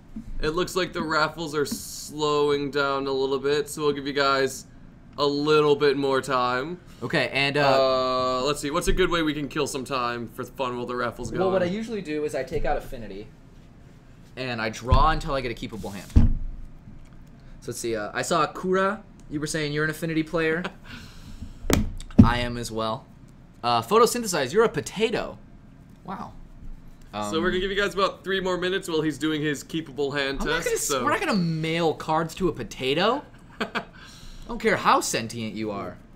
All right, so I'm shuffling my deck right now, and we're gonna draw. And if it's a keepable hand, the raffle is over. If you are Phyrexian, we will accept that, as long as you make sure the cards get played well and not dissolved into acid. You're close enough to human if you're Phyrexian. You're a better version of human. 2, 3, 4, 5, 6, 7. Let's see. That's definitely good hand. I would say it's keepable. Turn 1, Blinkmoth, Ornithopter, Why don't you show them the hand? That's well, because I don't want to. I would say that's keepable. Turn 2, Cranial Plating. Especially if I get a mock, like draw a Mox Opal up top, drew a Steel Overseer. That's keepable. The raffle's over. Raffle's over. That's keepable. Turn 2, Cranial Plating. Always a keep. Alright, we are closing the raffle. Let's see who wins. Close. And everyone, please, instead of a drum roll, I'd like a nipple rub. Yes, let's So if nipple you rub for could- the raffle, everyone. Okay, so you're gonna click draw as I. Okay, and Lepro24. Congratulations on winning your Chinese Phyrexian Metamorphs. We will send you a message. You will send us your address, and we will send you these cards. Yeah, so Lepro24, and make sure just Easy to exchange. send us a message with that, and we'll make sure the cards get out to you. And I'm gonna send him a message right now. Congratulations. If you are a human, we will be sending you your Chinese. The lights just flickered in here and it was really creepy. Yeah, these lights are a little bad. Really terrifying. Chinese Phyrexian metamorphs. And there's Please not... Oh, I'll let you finish this. send us your address. Boom. Sent. Alright, so we just sent you a message. I can't send it without a subject. Well, Twitch, you shouldn't have taken me away from that page then. God damn it, Twitch. Resending the message. You win. Okay, I'm not going to send the same address. This time I'm just going to say... Give me your address. You won. Give me your address. Maybe I'll put like Chinese Phyrexian metamorph so Mark knows. You won. You won. Also, everyone in the chat, sorry, while we're typing this, I can't see what you're... Phyrexian metamorphs, but I hope you're all rubbing your nips. Yes. That's how... I think that's what the world needs, to just generate more positive energy. Just to... Alright, there will be another raffle at the end of this next round. So what do we want? I see a lot of Tron. Burn and some Tron. Let's get Tron on camera. I think I'm seeing more people for Tron. Razor Verge, I am a Nigerian prince and to send you these Chinese metamorphs. All I need for you to do is... Do you know who the Tron player is? I do not. Let me see. RT Tron, Tim White. Alright, you want to go run out and find him? Because I don't know who any of these people are since you took the deck list from I have no everyone. idea who Tim White is. I just wrote down his name. But Go on an adventure. We just have to ask the judge. That is true. We just have to ask Alex. You rub your nips to your toes for luck. That sounds very Flexible. flexible. No, it's possible. It's definitely possible. Tron is definitely the... Oh, let's not destroy our equipment. What? He is rubbing his nip with his toes. It's not that hard. Alright, so we are going to go check Tron and see what it's going to be facing against. So, if it's a very fast match, we'll put something else on. If it's Tron, it might be. We might even get the Tron versus Burn. So, oh, it's called Tron because it runs the Urza Tron lands, Urza's Tower, Urza's Mine, and Urza's Power Plant. It's a little silly. Yeah, and Voltron, the giant robot. Thanks for that, Sergeant Kidder.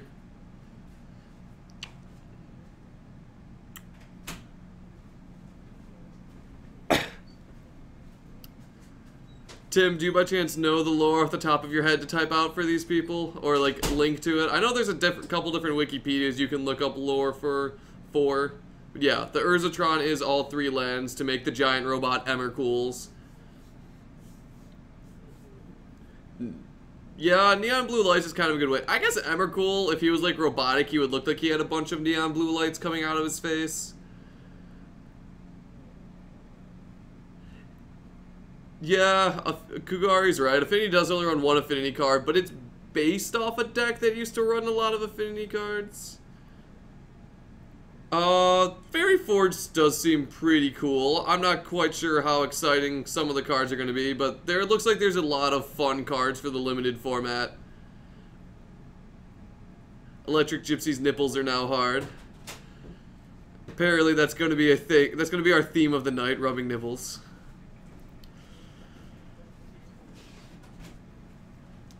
Yeah, I will also agree that Ugin will be annoying. It is also the most expensive card on it right now.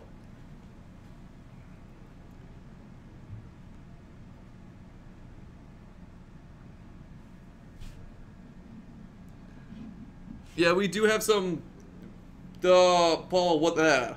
Yeah, Paul's talking about... I guess that's still played in Modern, though, isn't it? Like Mono Blue Tron and Blue White Tron, where you're pumping out large Condescends, then Mind Slaver lock.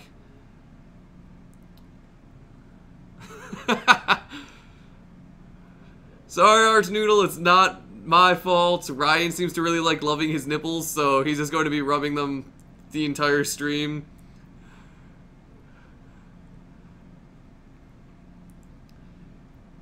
If this Tron matchup goes fast, we will try to get Burn. We might even wind up getting Tron versus Burn. We have like 16 or so people here tonight, so it's kind of likely if they both won.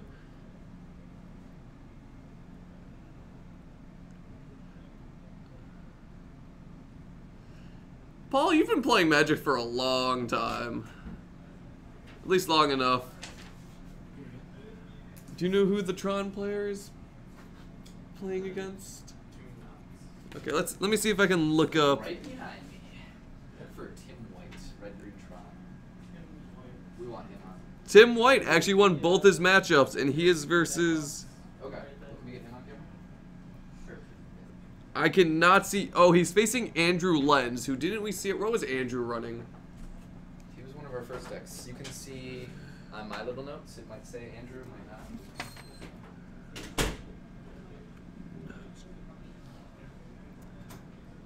Andrew Lenz is running Kiki Pod, so we're going to be putting Kiki Pod versus Tron up, which should be a little bit interesting.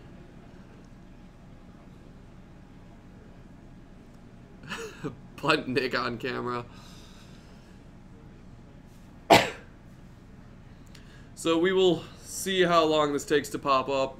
We're apparently getting Tron versus Kiki Pod on camera, and then we'll see what other fun stuff we can throw on afterwards. If it's Tron versus Kiki Pod, it'll be a quick it'll be a pretty quick match.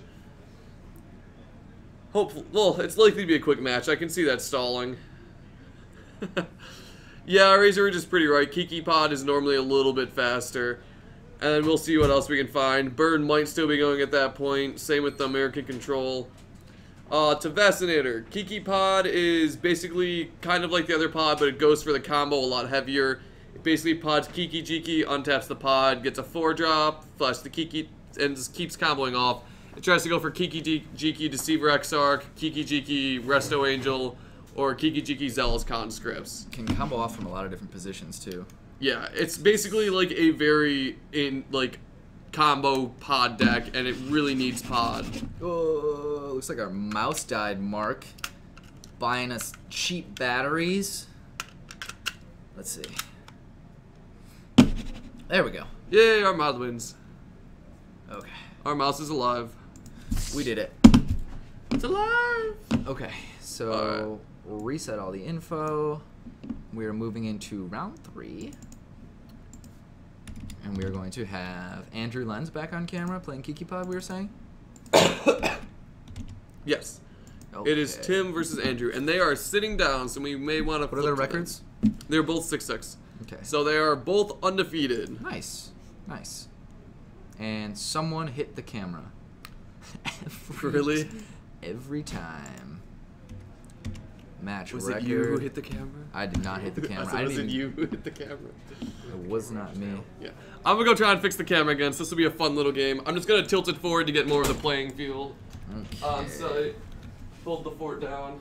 Alright, and I know on the left that is Andrew, because he was wearing a red sweater and using white sleeves last time. Andrew Lenz. Okay. On the right, on the right.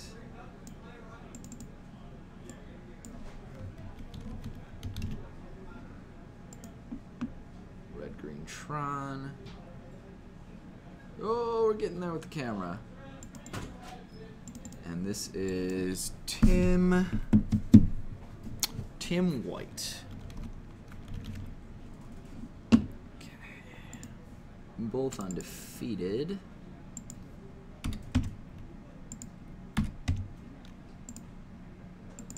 Did I make it more crooked? How's it looking? No, it just needs to be tilted up slightly. Alright, that is straighter. I will get that tilted up for you guys. Colexel says, y'all need a sturdier cam mount. Yes, we do. We need, I don't know, a human being that we can just pay to stand there. We also need just more area. I mean, you know, local game stores, usually pretty cramped.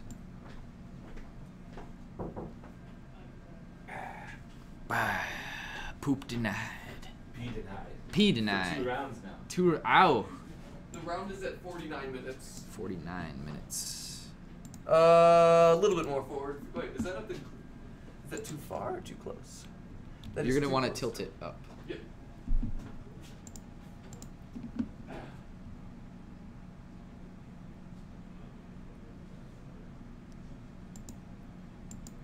Alright. Ooh, too far. That's pretty good. Alright, we've got an Urzaland, an expedition map.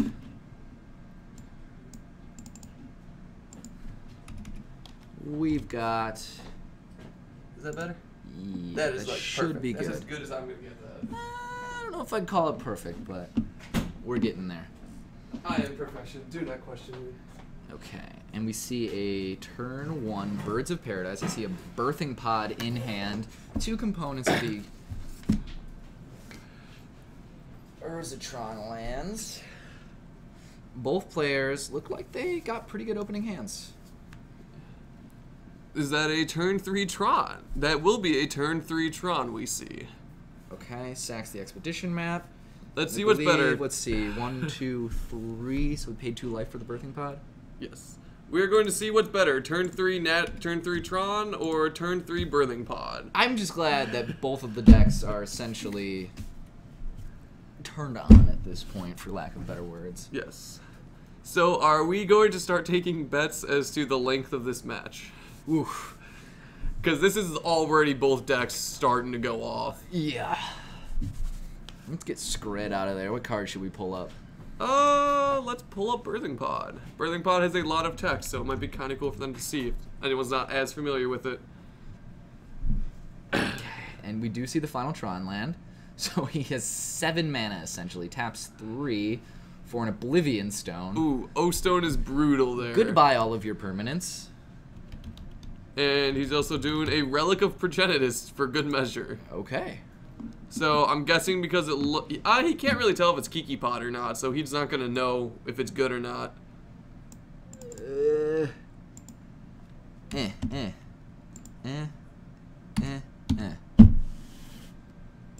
They haven't, Paul. They haven't. Okay. Let's see what he follows up the birds in the pod with. Someone's getting sassy with Paul. Breeding pool tapped. Oh, it looks like he's potting the bird. Okay, pods Possibly the into bird Crystalli away. Pride Mage to blow up the stone. Would be my guess. Okay. I didn't see. Did you see? Did he play that Yep, breeding pool that's tap? what it and is. he's still got upside down cards. And that is a Crystalli Pride Mage blowing up the O-Stone. All right. Yes, as Mark said, make sure you guys are all following us in order for us to do the raffle. And when we do the raffles, you have to be following us anyways to get the prizes. So if you haven't already, follow us. We really appreciate it and lets us know you guys are liking the stream. I see a Restoration Angel in hand and a bunch of lands. So not a terrible amount of action. Eesh. Okay. Got the O-Stone out of the way pretty quickly. What do we have there? The white card sleeves are a little bit bright. Well, I can try to tell you what they are by the best of my abilities from just knowing the pictures. I know he just played Sylvan Scrying, which got him Ugin's Nexus, which is a really nice card for this set. Is that Ugins? Sorry, I have Ugin, not Ugin Nexus. Ugin. I That's what I apologize. thought. There we go. That's the card that Tron plays, not Ugins Nexus. There we go. Search your card, yeah. So he's going to be able to search off of that. All right. And the Help pod me player keep track of what's going on. I see a Karn in his hand. and the pod player currently has no creatures. I So let's see 2 see what's Restoration going on. Angels in hand and 3 lands. There is the Karn. It's going to exile the Birthing Pod. And if he does have O-Stone, which, yeah, Restoration Angel, yep, that should kill the Karn on the return. Flashes that in, end step. And swings presumably at Karn. He's gone.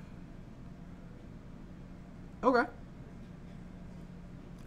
Are you guys seeing black bars on the side of this? Because we're not seeing any on our stream, so I'm not quite sure what black bars Mark is talking about. Sacks the Misty. Yes, Crystalli Pride Mage did kill the O-Stone, so he didn't actually have a chance to crack it.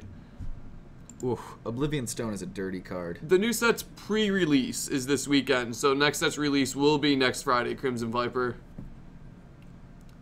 Alright, yeah, can we get some confirmation if there seem to be bars for you guys or not? And we see another Restoration Angel. Or weird bars on the side. Some of you guys don't seem to be having them. Okay, some of you guys are having them. It doesn't look like everyone, though. And we see, ooh, Andrew just cracks another land off the top. Nothing too terribly useful there. Activates the Gavany Township.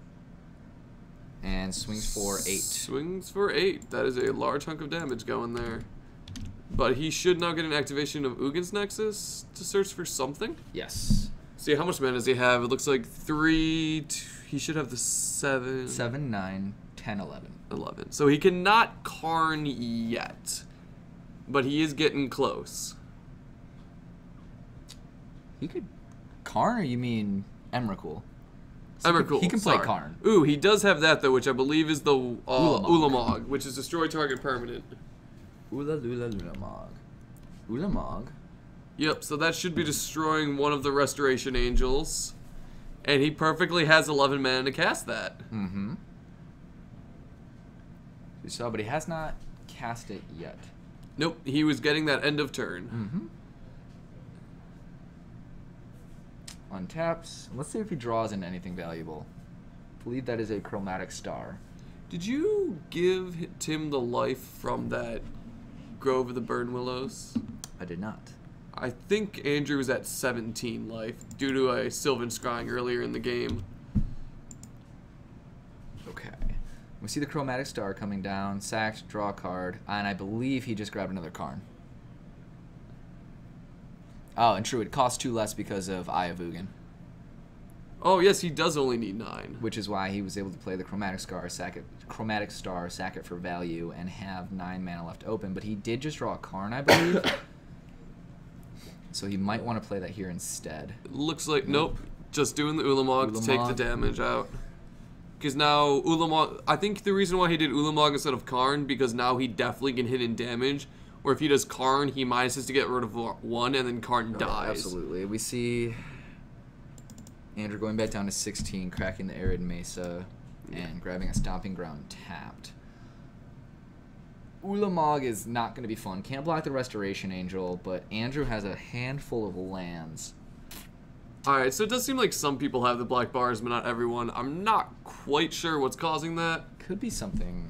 It depends on how big you make the window. It's probably Twitch's, like, ratio. Whatever they're doing is making it weird. So in this position, I definitely want to be Tim, because he has an Ulamog on the field and a Karn in hand, whereas Andrew just has a handful And that's of lands. 5 damage away from...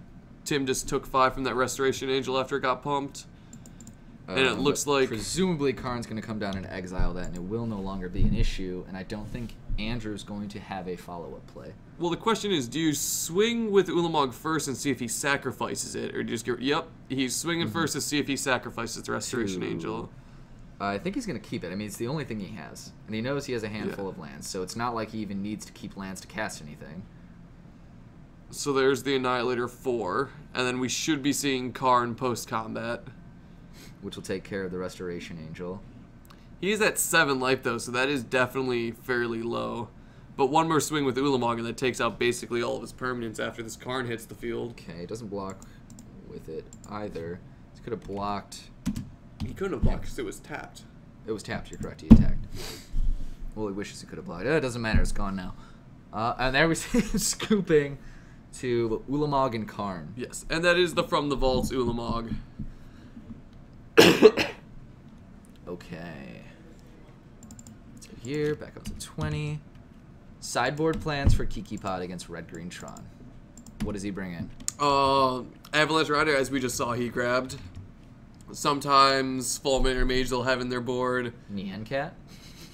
Anything that shuts down his artifacts and lands, so... It looks like Avalanche Rider's definitely coming in. I didn't quite see the other card he laid down. He might have Sowing Salt or something weird. Tron probably brings in Dismembers, some red damage spells. Basically just, like, kill spells. Let's see if Andrew still has upside down cards. Yeah, man, they're still, like, what? Does he do that on purpose? Does he like that? Look at this. What? Look at this. Yeah, it does look like Andrew, in fact, also enjoys trolling the screen. He does. Trolling the stream. I'm gonna close the door fully. Oh yeah, Pop-Tart Cat, Nyan Cat is back there. I believe that's the divider and his binder. We see the... Oh, Mark, by the way, Thank you for laughing in my face, because that was a Loxodon Hierarch, not a Loxodon Smiter. 100% Loxodon Hierarch. And Paul's making a good point. He brought in Negate, but he did not bring in Wear Tear. Oh, wait, he has negates in pod? I guess it works. Well, that could be... That's... Oh, no, That could be actually, I take 10. it back. That does definitely make sense. I wouldn't even think about putting that in pod. If I was facing him, those would definitely surprise me. Mm-hmm. All right. Wear Staggering and the tears cards, are putting pretty good. some in right side up, some in upside down, presumably. There's sideboards even upside down and right side up. No, here, I'll pull it up for you, Mark. It was this one. This is the one I said it was. And you said it was... Well, he couldn't see. He was just saying the one that gets discarded. So he was saying by what we were saying to him. What? That was the one he thought it was. No, it was Loxodon Hierarch. So we gave him misinformation when he said it was Smiter. No. Sounds like a politician to me. All right. And let's bring up... So what else? Let's see all of Karn's effects. Oh no, that is Karn. Not that Karn. Karn Avatar showing up right now. Oh, that's funky. All right. Alright, Karn liberated. So what we saw was his minus -3 ability to get rid of the pod, and then the Resto Angel. But he can also make that just start just striding the hand with the +4. And if he feels it's necessary, he can just restart the game and start with all the cards. And Karn Liberated is sort of the characteristic card of Red Green Tron. It's one of them. I don't know if I'd call it the characteristic card, but it's one of the numbers. I think they play 4 Karns, 4 Wormcoils, the Eldrazi's as we saw. Thank you, Paul, for backing me up. I was wrong, and it's your fault. Oh, that's great. No, Karn is something I know. I mean, I played against all the Trons except for Red Green Tron. He's calling you out. Ooh, okay. Get your shit together and you have a few more MTG years under your belt to come at me, bro. All right. Well, we see Andrew immediately mulliganing to 6. Well, Tim, I believe, is satisfied with his opening hand. I see one of the Tron lands, a Chromatic Star, maybe an Expedition map. I see. Josh is on your side. Josh 1991. Gets to a draw, and you can play the card. I have better hair, and win the argument. Oh man. I don't. Mark does have some pretty nice hair though, so that's at least arguable. I think Josh is telling me he has better hair than me. I don't know. Oh, or is Josh saying he has better hair? Dude, my hair is not at its best right now. My hair has not reached its apex. That is a turn 1 fetch. So Andrew's life total's at 19. My hair is not even in its final form. So we got both of them starting off as they should, a little bit of land, and then a star for Tron. Right now my hair is like Goku when he first meets, what's his face? King Kai. And he's learning how to do Kaioken. Your hair's a little more floppy in the front. Yeah, well, no. I mean, like, I'm like respective power levels. Shocks in the Hallowed Fountain. That is how Mark and Ryan need to end this feud. Dick push-up contest. No. Dick punching contest. Oh, so that is Andrew Lens's The Wall of Roots to start the Man Acceleration. I don't quite think you'll be able to keep up with Tron. Alright, end of turn, Tim's going to sack the Chromatic Star to draw a card. Or no, sorry, that was it. During his... Okay. During his turn to get the... Oh, that is going to be a turn 3 Tron again. Well, that's going to be fun. And I don't see Birthing Pod in hand for Andrew. So his board not quite as dangerous at this point. Gavany Township. No matter what your board looks like, turn 3 Tron is kind of scary. Turn 3 Tron is terrifying. Unless you have a Fulminator Mage on board. Yeah, I don't think Kiki Pod a... specifically has any way to interact with lands. Well, Avalanche, he boarded in right? Avalanche Rider. We did Rider? see he boarded in Avalanche Rider, but I don't think it plays anything in the main. So once he gets Tron down, Andrew basically just has to try fighting through it and hope he can win with the combo before Tron gets too much down. I see a Torpor Herb. Chirperburb. Does he have any... Chirperburb? So that is turn 3 natural Tron. Let's see what he uses it to play. Chirperburb? Chromatic Star. Chromatic Star always. Is he going for the extra card Tron in the matchup. I see a Grover the Burnwillow is drawn off of that. Can't see his hand that great. You can see the Tron player's hand real nicely, but Ancient Stirrings. That's an O-Stone. Relic, Grove. And the card. I'm going to bring that card up. Ancient. I don't know when chat took a turn for the bread, but holy shit, bread is like all I eat. Like bread is torpor bird. I just call it turper bird. Turper or burb. And that Resto Angel blinking the Wall of Roots. I'm guessing that's just to start applying some pressure right now. Also to get that effect. Also, if he does draw another red source, that is the natural turn 4 Kiki kill. That would be fantastic. So if he has the red source, he has the Kiki Restoration Angel. But Restoration Angel folds to Torpor Burb.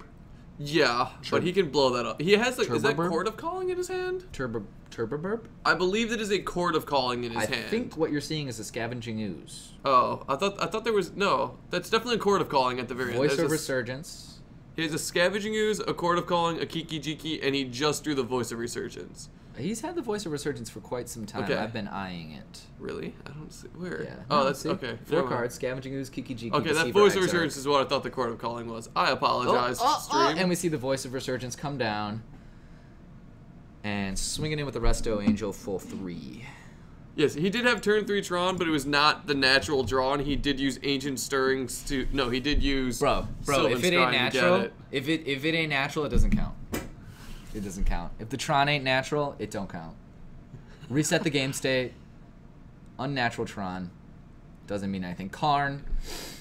Presumably here, I believe it's going to, take the Angel. That is still a brutal. Even if it's not natural, just having Tron on turn 3 is brutal. Eye of Ugin, so he's going to have... Scavenging Ooze Fight. So he will have 9 mana. He will have enough to grab the... enough to pay for the Ugin's Eye activation, grab Ulamog. Alright, I believe he just swung in for 2 with the Voice of Resurgence. Bringing Tim down to 15. No, he swung at the Karn. Oh, they swing at the Karn. You're right. It is definitely more important to get rid of the Karn than attack Tim's left total. Dude, just try to kill him before the Karn goes off. Now it's ripping a card out of his hand. What's he gonna exile? I don't think, obviously... I'm guessing not the Kiki or the Deceiver Exarch, because as of now he has the combo in his hand that he can cast next turn. The Scavenging Ooze? So it has to be the Scavenging Ooze. Because if you look at his... Oh, he does have the Torpor Orb, though, so he can't actually use the combo. Yeah, that's what we're saying. Like, can we pull... they're asking to pull up Karn. Karn? Yeah. This one, right, guys? You want that one? Is that the Karn you want? Wait, hold on. This one? You want that one? The good Karn, guys. That's the best Karn. Whenever he gets... Dude. It becomes a 0/8 when it gets blocked. And that is an There we go. Ancient Stirrings. Let's see if he draws... Oh, he grabs Ulamog. So he's going to be able to put And a Worm Ulamog Coil in his hand. Which one do you go for here? I'm pretty sure you go for Ulamog since you have for the mana to Ulamog. cast it. Yeah, 3, 5, 7. The 4th Urza land makes 9. Worm Coil Engine doesn't prevent the infinite combo because of the with the lifelink, so you really need Ulamog just to destroy his board. Oh yeah, Zesetum says that's the Karn Daddy likes. Let's both try to say that in our sexiest voice. You go first, Eric. I don't have a sexy voice. Do right it! now. Say it. Make me happy. Let me get that cough in my throat. That's the Karn Daddy likes. Okay, that was horrible. Yes, it was. I can't speak right now. How far are you into that 2 liter of Dr. Pepper, by the way?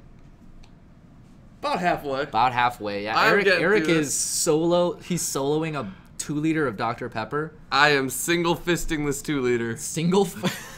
I don't think you're doing anything with your fists in that 2 liter. I can start doing something with my fist. Okay. All right, so it looks like what's left in his hand is the Deceiver Exarch and Kiki. That was sexier than that's the Karn Daddy likes, by the way. That was sexier than when you said that. Yes, Crimson Viper, that is how the ultimate works. It's pretty brutal, It's and so basically just brutal. means if you minus 14 your opponent scoops. I reset the game on my terms. That's basically what he says. That is pretty nice. Okay, so we see Kiki. I did not know there was a question about me having balls. Making a voice of resurgence token. I warned you guys I don't have a sexy voice. I'm getting over a cold that's destroyed my throat. Okay, let's see what's going on here. I still didn't hear Ryan try his sexy voice. Well, it would have been too sexy. So is Kiki copying... I think he copied the voice of resurgence. Yes. And he's grabbing the token to say that. Which, so this one, I'm presuming he swung at the Karn to bring it back down to 1. Yeah, I think at this point he's just using the Kiki to apply extra pressure, and he wants to try to kill him fast enough, but unfortunately seeing the Eldrazi in Tim's hand, he'll just get to slam that down and blow up the Kiki. Yeah. Ulamog's coming down this turn. He has more than enough mana to cast it. He can grab another colorless card. Also, he does not have to tap birds. He put a token, he put a counter on Wall of Roots because he has Steam Vents and Stomping Grounds. Or is that triple red? Is Kiki triple red? Did I just lie? I believe Kiki might be triple red, so you're probably right. Kiki.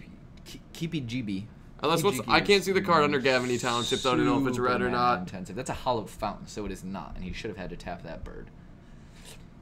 Unless he paid for one of the colorless. No, he needed to tap the bird because that would be his only 3rd red source. Yes, Bobby, it was mostly the cold. We won't go into other things that destroys my throat on chat. Oh, and Yanatoy makes a good point. He is stopping Ulamog. Well, he doesn't blow anything up, but he still has Annihilator, which is not an ETB effect. It's just a straight up ruin your face. I always forget Torpor Orb is on the field because like it's just so unassuming, but destroys people's plans. Turboburb. Turboburb. And it is a cast. Let's see. Oh, okay. Let's pull up Ulamog really quick on this Gatherer so we can see this card. I can't read it in front of me. Let's see if the Turboburb. If it is a cast trigger, yes. So it's a cast trigger to blow it up. And he blew up the Kiki. As we were guessing. Poor Kiki. Kiki. I'm over in the bathroom. You're done now. Go. I mean, yeah. You're ripping through a 2-liter of Dr. Pepper. I'm surprised you haven't pissed yourself already. All right. So as we have determined, Ulamog is a cast trigger. It blows up the Kiki. We see a Noble Hierarch, and that token is a 1, 2, 3, 4, 5. +1 counters coming onto everything from the Gavany Township activation. Okay. I don't know what he's contemplating with that die right there. Grabbing some more of this fancy little satchel. And he is going to... What are you doing, Andrew? What are you doing? So let's count that token real quick. 1, 2, 3, 4, 5, +1. So the token is at a 6 right now. I guess he's just switching to smaller dice. Also, I have not actually seen Ulamog in that many Tron decks recently, so maybe it's just I haven't seen many update lists, but that card definitely seems really good in Tron. Crimson Viper says Kiki in some languages means vagina. So we got the vagina angel combo. Yeah. We've got the vagina exarch. Also, really quick for Blazingkin, Blaziken pun. Dallas Cosmos would have been cool there, but it doesn't actually steal any permanence, unfortunately, because of Torpor Orb. It is still a 3/3 hasty guy. Okay. But that is just pumping all his team. Karn goes down.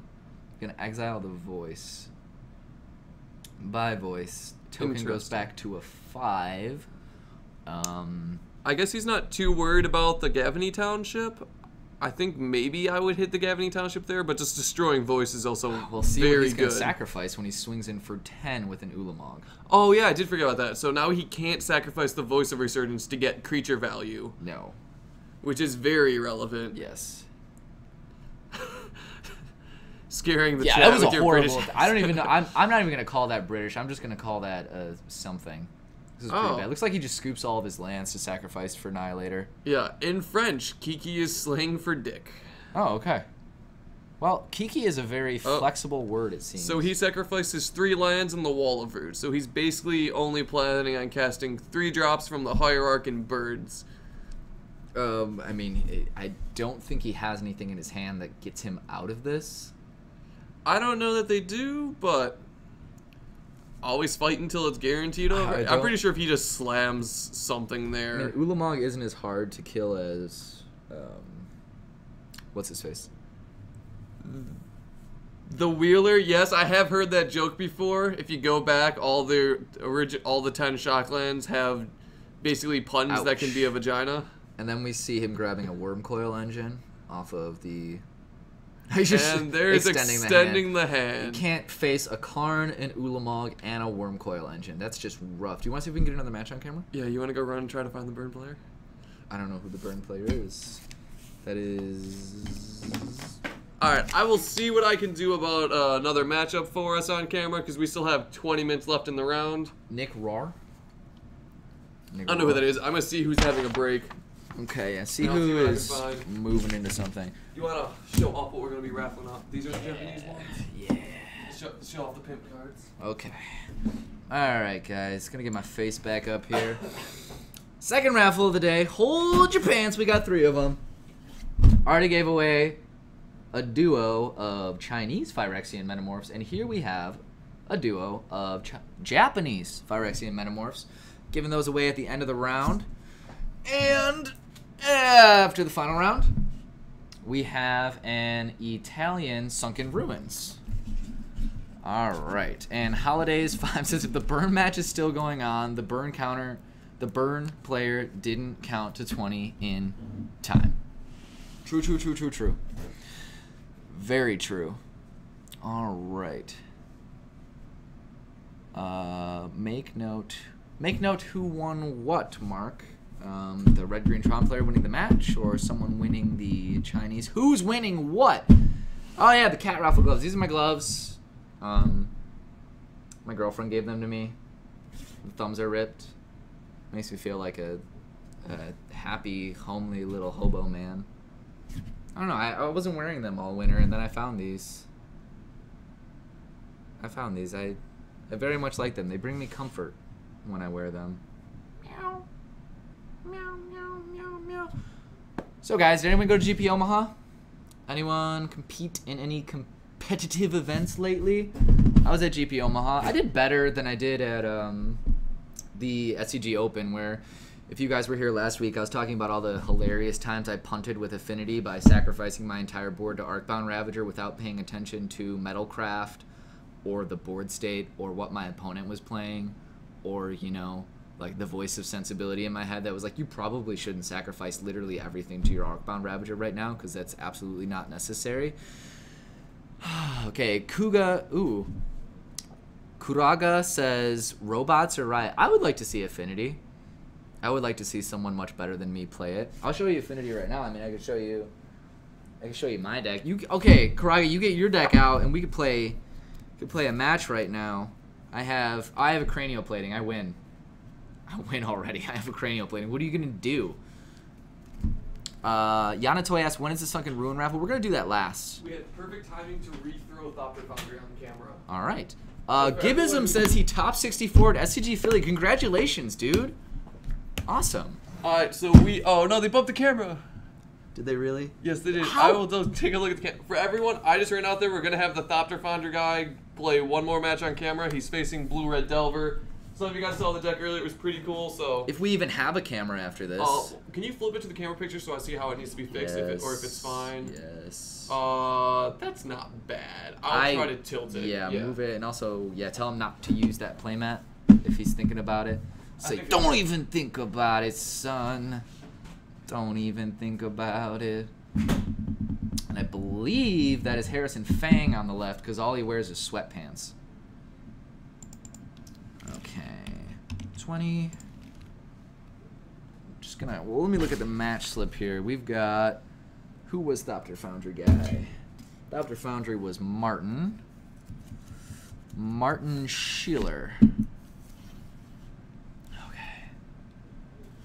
Martin. Is that straighter? Not at all. I think you did the opposite direction. Did I do it the opposite direction? I think you did the opposite direction. Also correct.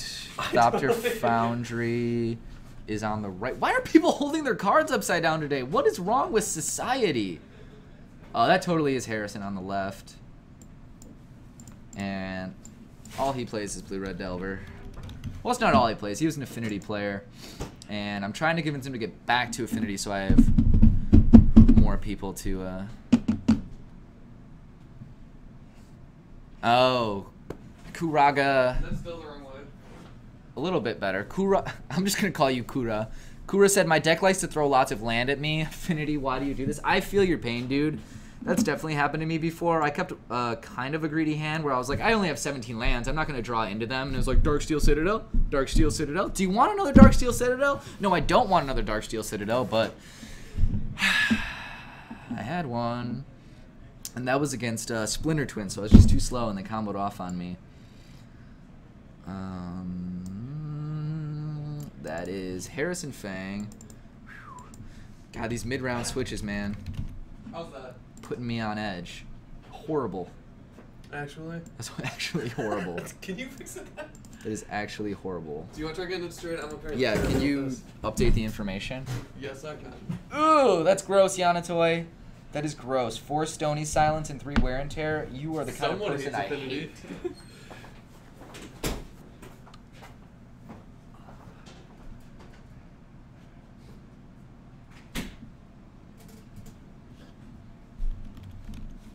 Alright, he's gonna go try and fix the camera. I'm gonna work on updating all this information.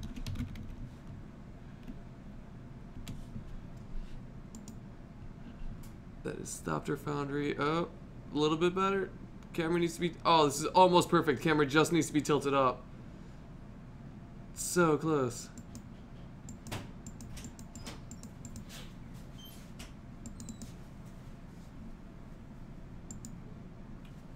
So, It's fine. You need to tilt it up slightly. It's like perfect. so you guys are streaming this on Twitch? Yes. Who runs this? Mark. Mark. You. Mark McManus. Mark, I'm sorry if you're on chat. I probably just butchered your last name. Alright. I want to ask him. Do you know where he is? Is he? He stepped out. Oh, okay. Is he gonna be back? Yeah, because he has to clean up everything. How's it look? A little bit more up, and it needs to just be like up and like this slightly. You need to tilt the camera up because we're basically seeing the blue line right now.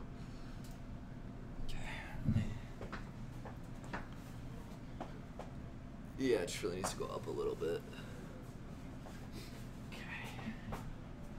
Okay. Philly managing to get 6 turn 1 concessions. Dredge is very much a terror, and because people are playing Delver, they don't want to play sideboard hate. Alright, so let's see what's going on. That is already dropping Thopter Foundry, and his opponent has a young Pyromancer out. No, too far. Oh, that's like perfect. Alright, so we have that a little bit nicer for you guys.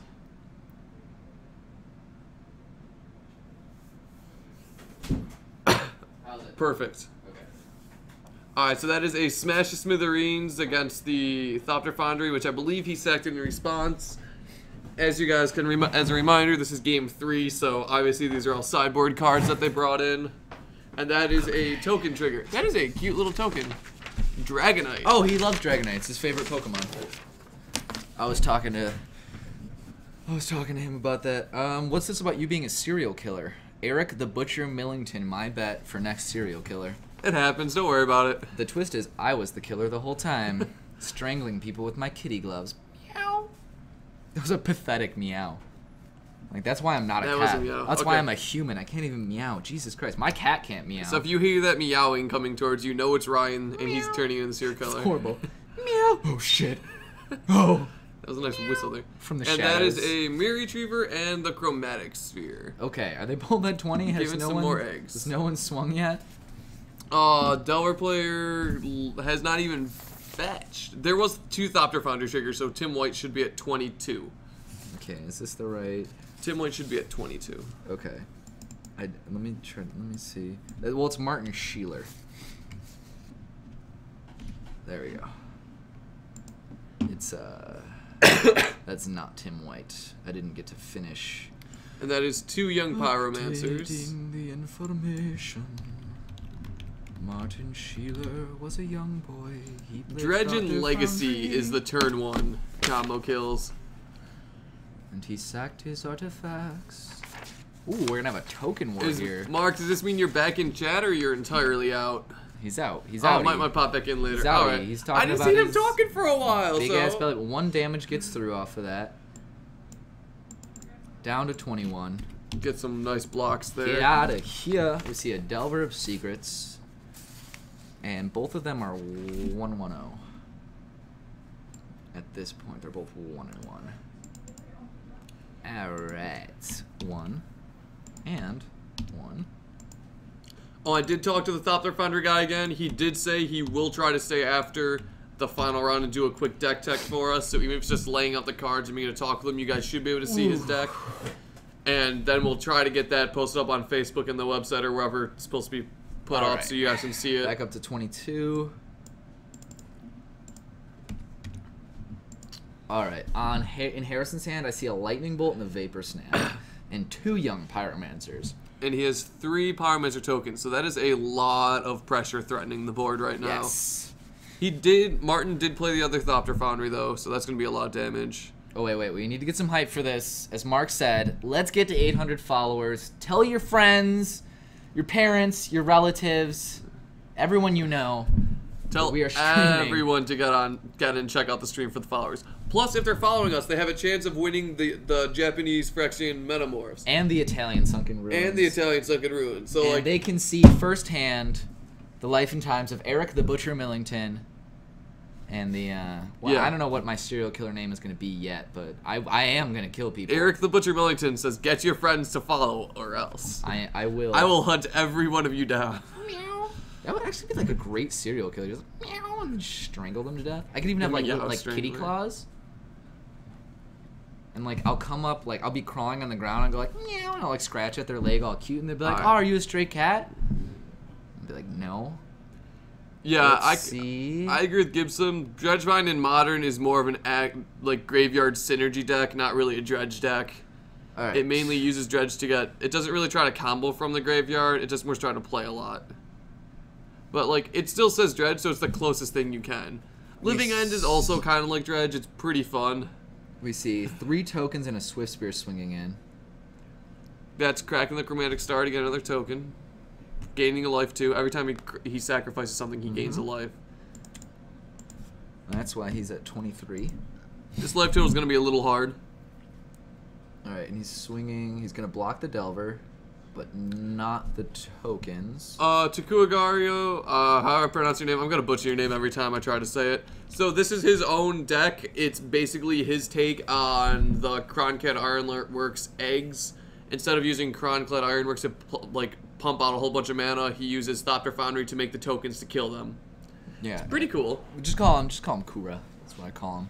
Kura. That's cool. Cat Lomain, thanks for the follow. Glad you're here. I love Lomain and I'm wearing kitty gloves. Serendipity makes me happy. How many followers it's not we got really serendipity. Let's see. Let's see. I have no idea. Oh, 768. We need 30 more followers, guys. Oh, not impossible. I mean, when me and my little 90-pound Asian buddy Sydney stream, we average about 40 followers a night. And plus, when you follow us, you get a chance at the sweet door prizes. With 3 tokens. Only 3 damage. No Grand Architect yet.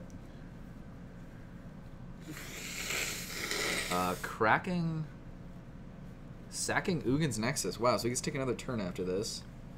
And this is when he started comboing off last game. He just starts sacking Nexuses, taking extra turns, and slamming down damage. Sacrificing the Mox Opal. He's also going up in life the whole time, so I believe he's at 21 now. It seems actually like a pretty brutal matchup for the Delver player. That, I believe, is a Salvage Titan? Sacked another one. Look up Google. Check the card Salvage Titan. I think that's what that is. Salvage Titan. Yes, that is definitely a Salvage Titan. Yay, knowing obscure cards by their picture. Okay, that's not bad. You may sacrifice 3 artifacts rather than pay Salvage Titan's mana cost. Yep. So that was sacrificing this. Something he can afford to do. That is I wonder if that was in his main deck or his board, because like Delver can't deal with it that easily. See, I believe he just has a Mox Opal in hand, I think is what I saw. Mox Opal might be all he needs, right? He does, yes, that was a Mox Opal. He also has 2 Sunken Ruins, which, let's pull up Sunken Ruins really quick. That's the way he can get artifact cards back from his graveyard. Cool. That is not the correct card. That is not the correct card at all. What is the, can anyone remind me of the name? It's not. Yeah, well, Sunken Ruins is what we're this giving is our away Italian tonight. thing. What is that card called? Salvage Ruins? Can anyone tell me the name of the land that he's using to get back an artifact? I cannot read it off the top of my head, and I cannot think of it because obviously I just said the wrong. This is the cool thing is this is one of the cards we're giving away later in the night. Let's see. It seems like they're discussing. Type in salvage. Showing a Vapor Snag. Looks like he's gonna Vapor Snag the Salvage Titan. Yes. Oh, he's sacrificing it. And he can bring that back by what was the buyback Type in on that? salvage. Buried Ruins. Oh, Buried Ruins. Yes. Let's see. Is that a real card? Yes. Buried Ruin. Yes. Yes. Thank you, chat. And sack it. That Grab was it close back. with the ruin. Let's see. So you can grab the Salvage Titan back, or you can grab another draw spell. That's a pretty good way to protect the combo. Spend 2 mana to do that. He has 2 mana left open, so that's something he can get back. Alright, the Delver flips, but Did he remember to take his extra turn with Ugin's Nexus? I'm not quite sure. Diabetes, spelled in Leet speak. Thank you. Thank you for the follow. We're getting close to our 800 followers, guys. And I think we're gonna see a treasure cruise here. Yes, this does look like a treasure cruise. He does have a lot of life total because that Thopter Foundry really pads his life total. So he gets to keep sacrificing stuff to that. And we also see, I mean, Harrison has 2 young pyromancers, so for every spell he plays, he's getting 2 tokens. We can try to see if we can get the burn player on for the next round. A lot of people now seem to want burn, and we've played something else. We've played other stuff, and I don't think Paul's here to complain about it anymore. Kalexel's flipping over tables already. Jesus Christ. Leave the tables alone. They're innocent. Bang's Naughty Bits, 1 giveaway happened. The second one is happening after this round, and the 3rd giveaway. That's right, 3 freaking giveaways. The 3rd one's happening at the end of the 4th round. Yep, the one after this round will be for the Japanese Phyrexian Metamorphs.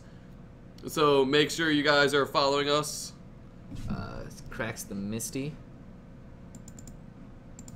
16. I believe I saw him draw into a Serum Visions. That's going to be more tokens to block with. Well, he can't block Martin's tokens because they have flying. Yes. There'll be more tokens that Martin has to worry about. Yes. And I don't think Martin is sitting on anything particularly impressive in his hand. So if Harrison swings in with that Delver, do you think Martin double blocks? Yanatoy asked what was the first giveaway. The first giveaway was a 2 Chinese Phyrexian Metamorphs. And the next one will be 2 Japanese Phyrexian Metamorphs. Brain Dead Wolf, thanks for the follow. Glad to have you here. Welcome to the community. Kalexel says he's been flipping tables all night. I apologize. I didn't know you were flipping tables the whole. I had no idea, dude. How was I supposed to know you were flipping tables all night? I'm sorry. Probably the upside down cards. Yeah. And we see the 3rd young pyromancer. I will say, if I ever wind up playing on stream, I'm going to apologize to everyone in advance. I am the worst with having upside down cards in my deck, so you guys will hate me. Also, I believe the Swift Spear is a 3/4 right now. Yes, that has been 3 spells cast this turn. 2 spells cast. Yeah, Treasure Cruise, Serum Visions. Treasure Cruise, Serum Visions. So that is a 3, yeah. Dude, how many Dragonites does Harrison have? Harrison collects Dragonites. He does. I know it's his favorite Pokemon, but I didn't. Oh my god. Flipping tables is probably pretty good exercises. I somehow don't think we're going to see Jace the Mind Sculptor in Modern for a while, but it wouldn't surprise me if Wizard wants to do that. He's trying to swing around all those tokens. So he's swinging with 5 tokens, the Delver, and 1 Swift Spear. Nazor, thanks for the follow. Glad to have you here, man. Hit us up in chat. Tell us what you're playing. Tell us what you want to see. If they unban Sword of the Meek, I'm pretty sure Martin will be very happy. I think Martin's going to take perfectly it. So in that's his deck. 5, 6, 7, 8, 11 damage. And there's sacrificing the Sunken Rune to get an artifact back. So he's down to 11. I could not see which one he took back because the window was popped up. Looks like he's just setting them aside. And he was thinking about that Salvage Titan. That would apply a lot of pressure. Sacrificing the Mox Opal to Thopter Foundry. Going up to 12. And draw for turn. Is that another star? I don't see what he drew into there, but it could Thoughtcast. That is a really good card right now. Not bad. One mana draw 2 is not as broken as 1 mana draw 3. Right, but it's 1 mana draw 2 with a condition that not every deck can meet. Yeah, Sword of the Mika is currently banned in Modern. A lot of people are talking should it come off the ban list or not. Let me see. And that is another artifact. Ichor Wellspring. That draws him a card. Another Ichor Wellspring drawing another card. Presumably then they're both going to be stacked to the Thopter Foundry drawing. Well, you can only stack one of them because he's tapped out. Unless he has another Mox Opal and a land. True. I'm guessing he's going to play that plane. Yep, sack one of them. Draw another Gain card. another life. Let's see. Okay. Oh, just playing another... Oh, sacrificing all 3 of them for Salvage Titan, number 2. Nice. And drawing 3 cards off of that. I really wanted to see this deck last week, and we didn't, but that's fun. Yeah, he had a mini go off. Delver player still has a lot... Harrison still has a lot of pressure. Colexel. Yeah, dude, that's my feeling when I draw 3 Darksteel Citadels in a row when I'm playing Affinity. I'm an angry, underbiting, buck-toothed, table-flipping monster. Let's see what's happening here. Yeah, I'm pretty sure if Thopter Sword gets unbanned, a lot of people are going to be playing that deck. Dude, I just want to see a Wrath of God right now. Almost got hit in the face by Ryan. Just someone just meow with the kitty glove. I just want to see someone out of nowhere just fucking drop a Wrath of God. And be like, boom, and everything gone. This is just like, ugh, this board is asking for a board wipe. This board is really clogged up, and this is what happened when 2 Dirtle decks face each other. The board was asking for it, dude. The board that is a lot of... I wonder if Harrison's out of Dragonite tokens. Dude, I have seen more Dragonites today than I've ever seen in my entire life. Well, let's see. He's gonna have to fetch 3 more. I do think Thopter Sword is really strong. It does kind of shut down a lot of the aggro decks. It makes Affinity much harder. Oh, he is gone. No more. No more Dragonite tokens. That's 12 Dragonite tokens. 12 Dragonites. Dude, someone needs to buy Harrison more Dragonite tokens. Okay. That's funny. Tinker and Blightsteel, but more people playing around Thopter Sword. Thopter Sword does just shut down a lot of decks. And there's a probe to get more tokens. 3 more, so he's up to 15. This is absurd. That also might...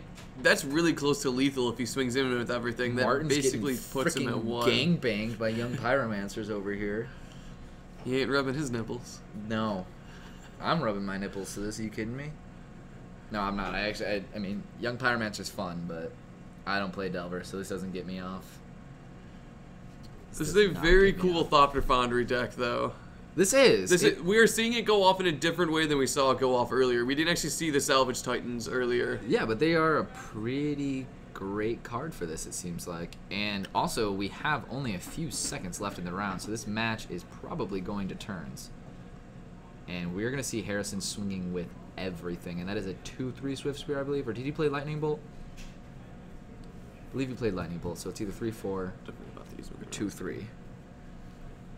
Alright. Our feature match might be the one... Did he swing in with everything? He's swinging with everything. This is probably game. That looks like time in round. I don't... I mean... He can block the big guy, so he's got 1. So he blocks the Pyromancer, blocks the Delver, blocks the Swift Spear. If Harrison just has a bolt, it's over. I don't believe he does. Okay. So the big cards are all being blocked. And he's going to block 2 of the tokens. So that puts him to 2 life. So 10 damage is going to get through. And he's only losing 2 tokens.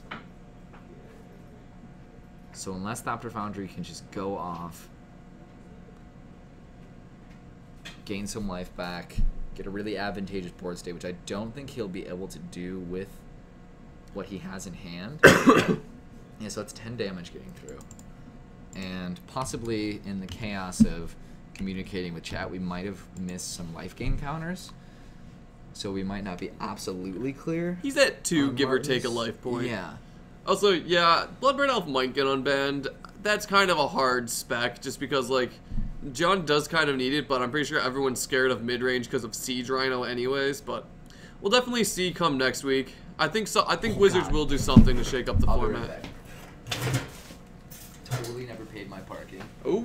Get ready to have me come back and rage because I gotta take it. Alright, Ryan will be right back. Has to pay for parking. Benefits of being in Chicago, gotta pay for parking. Or you take the train like me and have a pretty long commute, but...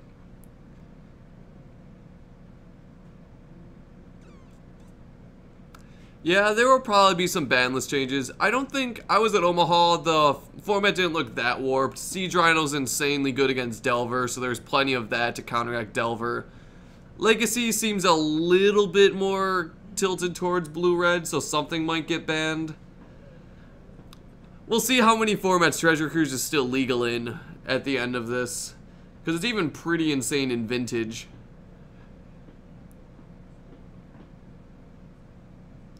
Alright, so that's basically all his board state is gone for Martin. So he's just trying to rebuild before he dies, and it looks like Harrison has 13 tokens. And a Delver, so that is a lot of damage he has on the board. And Martin is at very low life. We're pretty sure it's 2, but we don't exactly know.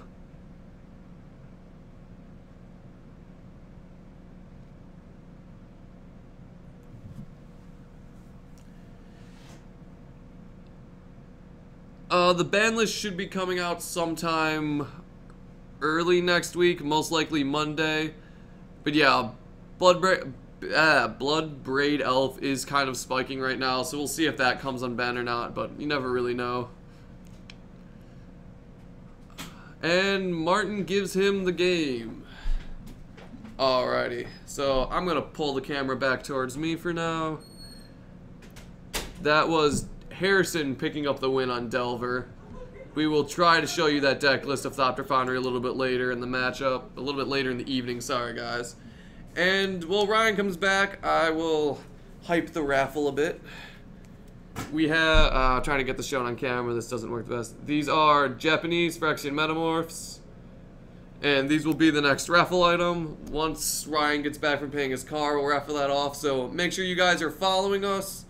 And the only way to win the raffle is to follow us, so make sure you guys are following us. Get your friends to follow us.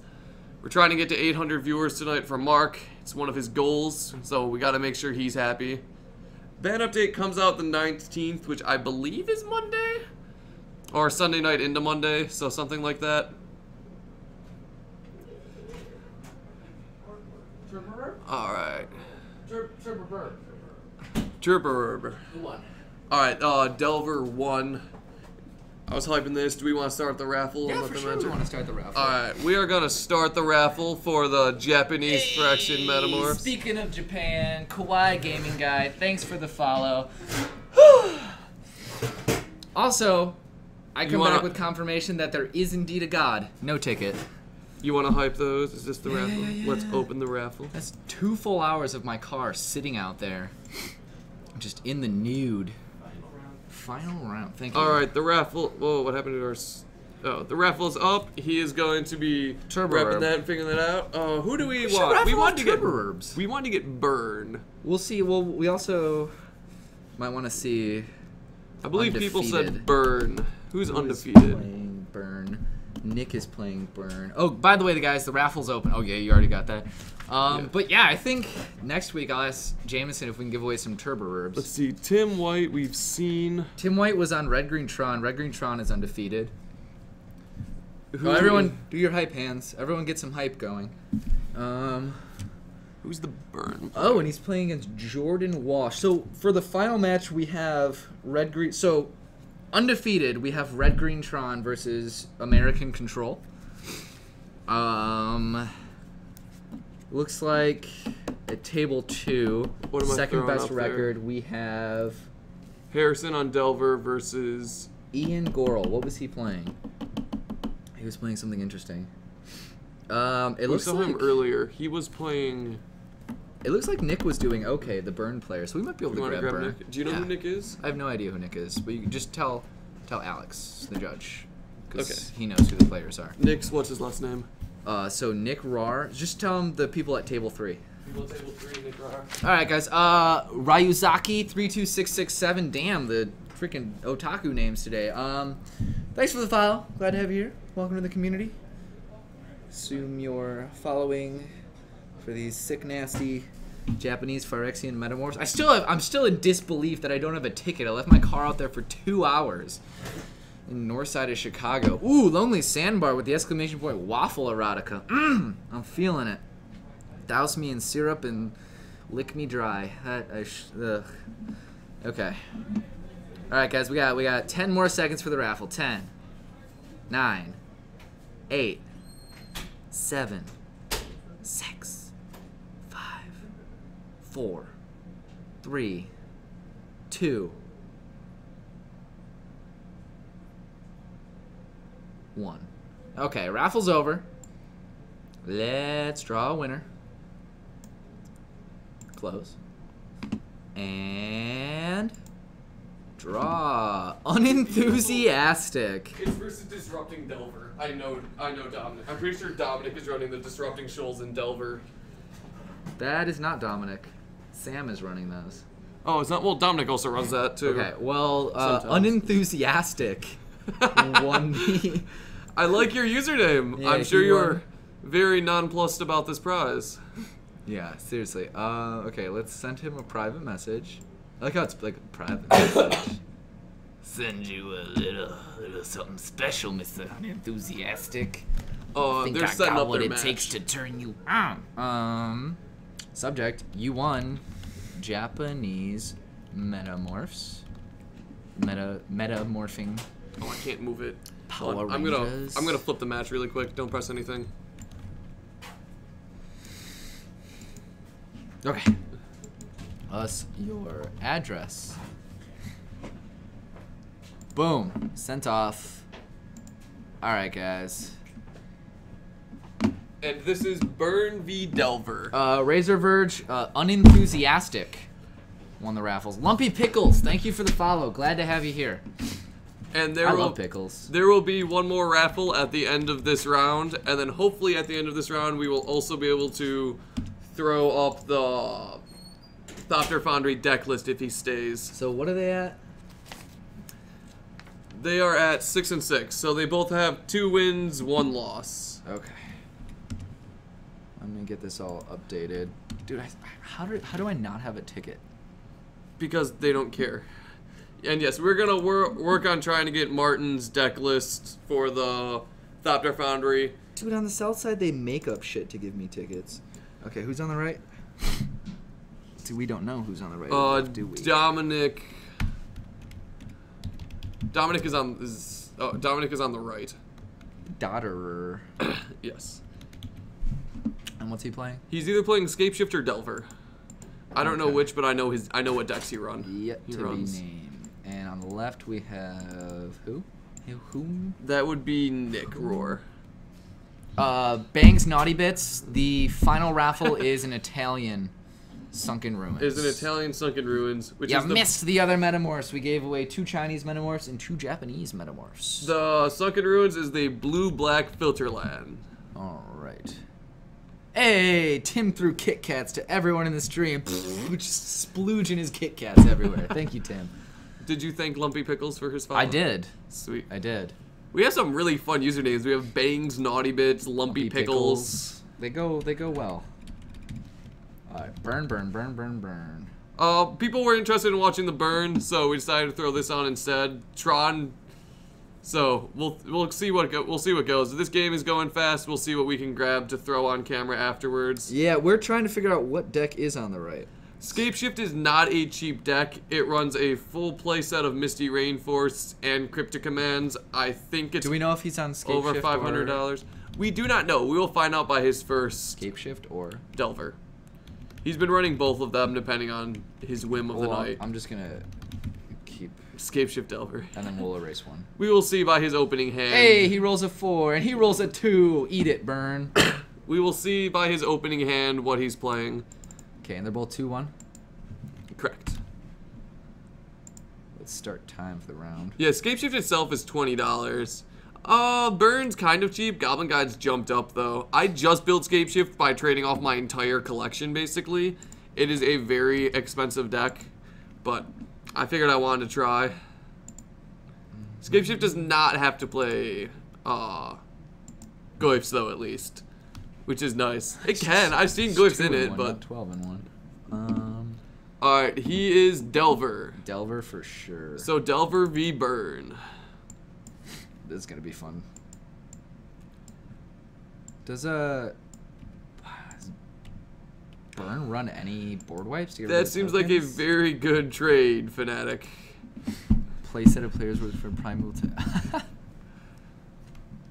fetches are going down. We see a Vexing Devil. Yeah, I believe Dominic is see. running all the fetches though, so I'm pretty sure he's not running too budgety. That's Vexing Devil to just deal 4. You're 4 right to the face. It's gonna be very much testing how fast fingers you have. Oh, this is not gonna be fun. Well, you help me. You call it out. Help me out. Okay, and we gotta just quickly change. This is round 4. No, no one's really playing Through the Breach, Scapeshift.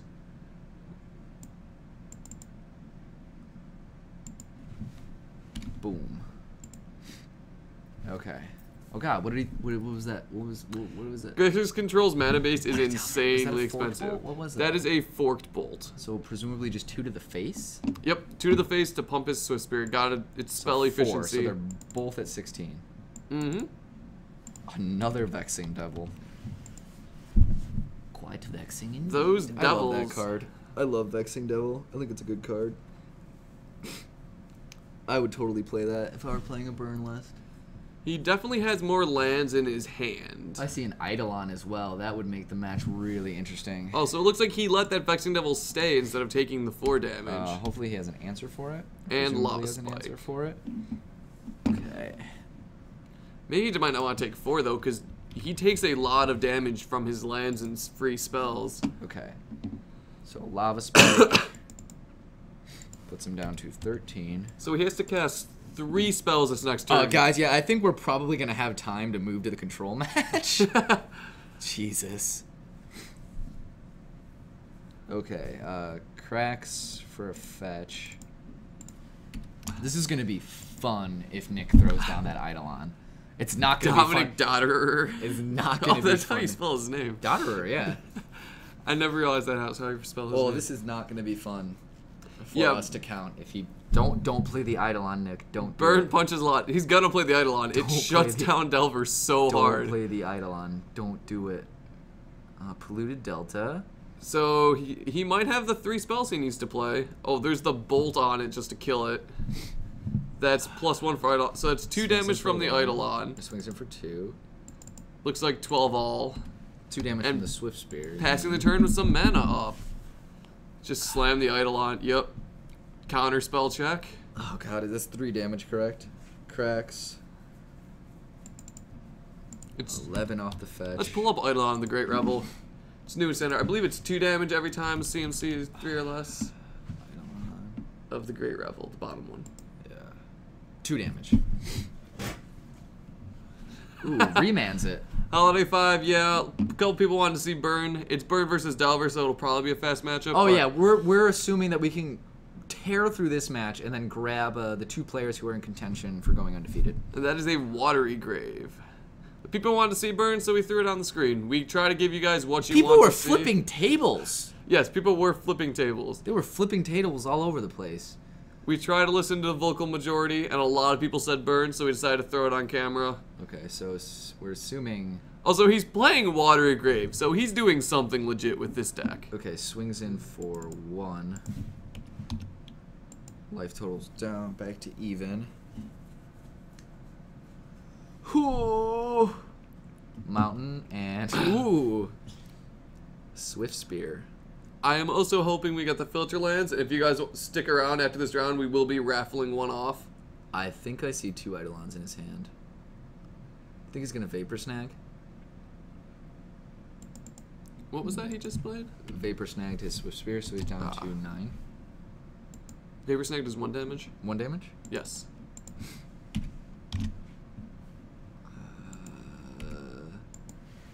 And there is the Eidolon. Tries for the Eidolon again. Ooh, Spell Snare. That's kind of brutal. Ouch.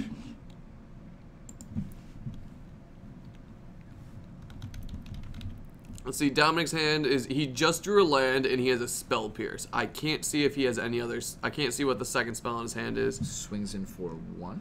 I think it was another land though. See if he's going to, nope, doesn't pump it pre-combat, pre-damage. I don't think he had a spell to pump it with. I think he has a land and a Spell Pierce. Okay. We unfortunately do not have Titan Bloom here. If everyone could please stop flipping tables. Thank you, Gibson, for saving the tables. Swings in, and an Eidolon. Remanded. Again. He gets in for 1 with the Swift Spear, though.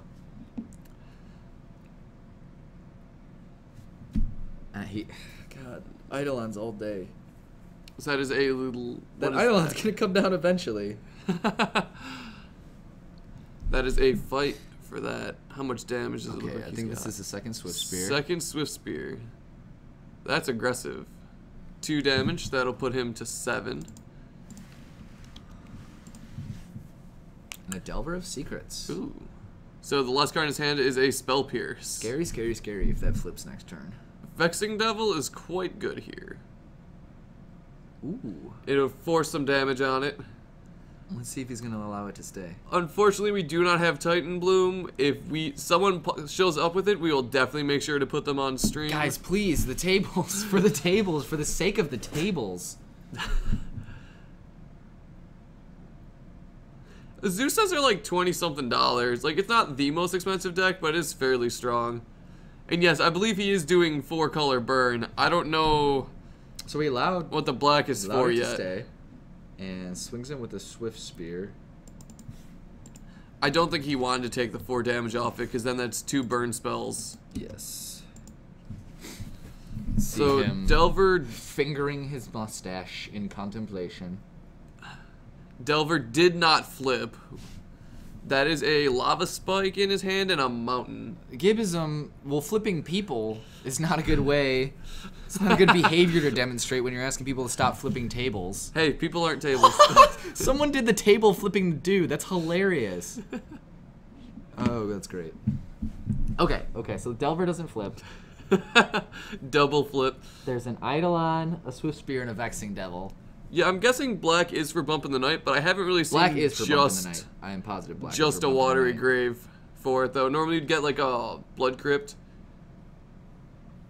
Amulet of Combo is a pretty good deck. I actually am friends with the person who, Steven Speck, who won Grand Prix Omaha. Unfortunately, he does not make, who took 2nd place in Omaha. Unfortunately, he does not make it down to Chicago very often, but it is a very fun deck. I played it for a little bit, but wasn't my forte. I was kind of terrible on the deck. Titan Bloom? Yeah.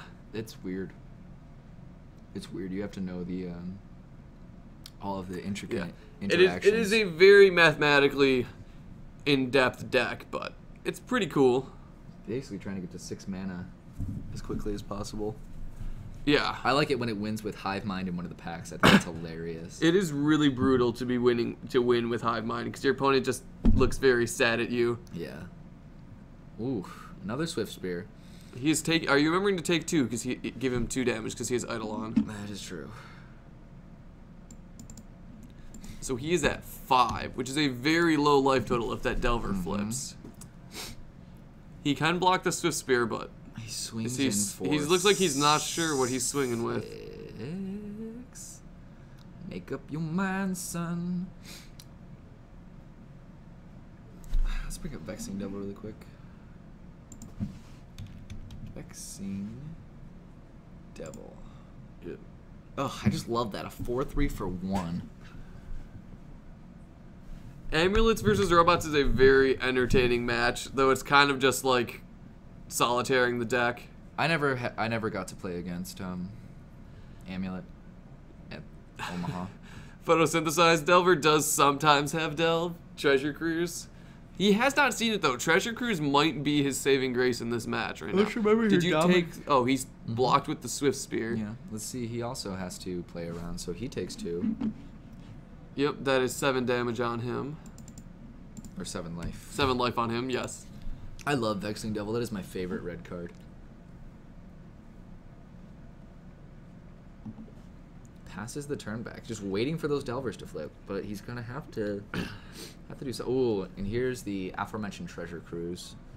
Also, I talked to Nick, and I know that's something he's playing. That's the main reason he is. Splash and blue. Mm-hmm. Also, Amulet of Vigor can combo turn 1 with Hive Mind. It is very hard, but you can basically have it they lose on their upkeep. And though he is paying very little for that Treasure Cruise, it goes right over Eidolon. We'll see. I don't know that we'll have time to put the Thopter Foundry deck on playing again. We're definitely going to talk to him and see if he can do the deck tech. Photosynthesize, you want breakfast again? Second breakfast, that's the eggs deck. Oh.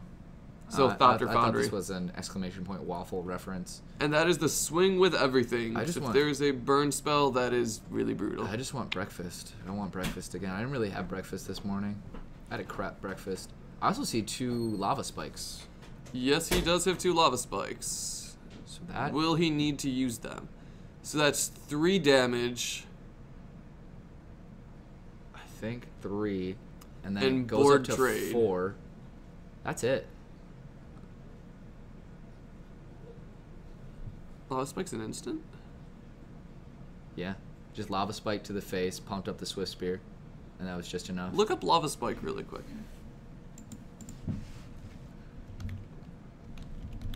Lava spike. It is a sorcery. Maybe it's just saying. He just would have put him at 1 life, so Dominic wouldn't be able to cast anything, so it second wouldn't main matter. phase played it. Well, yeah, second main phase, he casts this lava spike. Dominic can't cast anything, or else he loses. So once you get your opponent to 2 life with an idol Yo, on what the are field, all they these can't food win. names? Spaghetti and meatballs is through the breach. I think Chad is hungry. Dude, I'm hungry. Yeah, lava spike is a sorcery, so it was probably cast at second main phase, and then your opponent's at 1 life and just can't do anything. So if they cast a spell, they lose. Yeah, he was at 1. I believe he just conceded, because if he's at 1 life, it doesn't matter. He also lost both of his Delvers in the trade. Yeah. Yeah, Bank's naughty bits. He was actually at 1, but then he just conceded because he let the Eidolon swing through, so he couldn't have cast anything. Yeah, the Eidolon was alive, so And he lost. basically... He traded both of his Delvers, So match record's 1 for Nick. and I believe he was sitting on that Spell Pierce.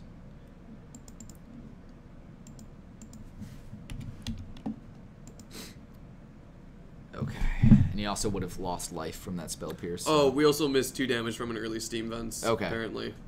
Okay, so he was dead earlier. Yeah. Whew, and every We are doing our best with the single life total. point- Yeah, we also really appreciate when you guys help us Yes. with that. This is a group effort. It's a community. Please try to tell us if we missed a life total like that as soon as possible so we can keep it updated. Tell us about anything. Tell us about your life. Tell us about your sex life. If you not your. Well, I mean, you can. You've I been guess, talking if about rubbing troubles your there. nipples this entire, Well, not nipple this rubbing entire- doesn't instantly translate to sexual gratification. Okay. Not instantly. Take some time. That's why you rub them. No. Well, maybe I have a deeper emotional reason for rubbing my nipples that isn't connected to any form of eroticism. Spaghetti and salad, polymorph bloom deck with Colony Garden. Yeah, guys, come on. Let's rename all the popular archetypes after food items. What's Jeskai Ascendancy in food terms? So renaming all of the popular archetypes after food. We'll start with Jeskai Ascendancy. What is that? Okay. I don't quite remember who was on the play in that match, but that's pretty important in this matchup. Yeah, Razor Verge, right? Making fun of me for my fetish? Sex Nazi over here. Potato chips? That's a good name for it. What about, what's Affinity? What's Affinity's food names? Delver was on the play in that matchup. Delver was on the play. Yes. Panda Express. I'm trying to figure out, like, I'm trying to ask chat to see, like, what is okay, let me restart my fucking language sensor so I can actually speak. We are rename. I actually like Kuru's name for it. What is it? Ramen. Everyone makes it now. Hey, Jeskai banh mi. Oh, I could go for a banh mi right now. There was this. Oh, it was just beautiful Vietnamese place. Actually, it wasn't beautiful. It was a little shabby hole in the wall, but they had the most amazing food. It's this Vietnamese place. What is up, Geoducks? Gooey Ducks. Gooey Ducks is my man. Affinity equals cafeteria food. I think affinity is just no like taste, no color. Ouch. Oh, Someone does not like. well, no, sure. It's like no taste, no color. I mean, it's a logical connection. Gibbism said affinity is like that really spicy curry. Holiday says affinity is like water. Dude, I attached it to like the whole Bruce Lee philosophy. No, be like water. It also adapts like water. You put pressure onto affinity, and it sort of just like eats itself and moves around your damage. I bet we just called Jeskai Ascendancy like Skittles or something like that, because it's all the colors and just plays a bunch of like one like colored spells. That's not bad. Skittles, M&Ms, something like that. That's not bad. What's Scape Shift? We can call affinity like mac and cheese. Everyone tries it at some point in their life, and some people like it a lot more than others. Huh? Maybe. Affinity equals ketchup. It makes everything better. Ketchup. So what else do we have? I want to know what Scape Shift would be. Affinity is like salad without a fork. How? What? So much affinity hate. Salad without a fork. You just fucking eating that lettuce out. Eating that lettuce out. Just put your face in that salad. 2, 3, 4, 5, 6, 7. I'm shuffling my affinity deck right now. Blink Moth, Mox Opal, Vault Scourge, Limber Void, Darksteel, Ornithopter. I would keep that. Sketchy hand. No, are you kidding me? Watch this. Steel. Your opponent turned 1 Hive Minds. You lose. Mox Opal. And then I get to play... Scape Shift is vegetable saute. Yes, I know Skittles is Skitherix the Blood Dragon, this is a but it free also works. Vault Scourge. I guess we could call it M&M's. With a... Are you kidding me? This is a turn 2 Etch Champion. Kill yourself. Nope. Oh, brutal. Actually, you couldn't even activate that Mox Opal. Scape Shift is like sashimi. Or Vegemite. I've heard Vegemite's pretty nasty. Vegemite is terrible. Scape Shift with Valakut the Molten Pineapple. That would be great. Who lives in a pineapple under the Yeah, sea? seriously, someone should do an altar. Escape Shift the Molten Pineapple. Scape Shift is a salad. Okay, the match is starting. We're going to have to do some math real soon. Alright. Delver, I'm assuming, is on the play because he lost. Scape Shift, massive amounts of alcohol. Fetching. Alright, let's get this relevant to the math. What do we want to call Burn and Delver? Yeah. I guess Burn could be like hot sauce or like spicy curry. That's obvious. So he did grab the Steam Vents. Flaming Cheetos. You can't tell if it's actually good or not. I still like Valakut the Molten Pineapple. Okay. So he's already down to 7. Hey, grilled pineapple is actually fantastic. Dude, though. all pineapple is actually fantastic. I love pineapple. That is 17, and Goblin Guide's swing right here, so we'll see if he's going to take it. Oh, he's going to take it. He's not going to give up that Delver. 2 damage, flip the land. Well, burn He his also jalapeno. gets, I mean, now we know that the Delver's going to flip. Now we know this is Spell Snare, too.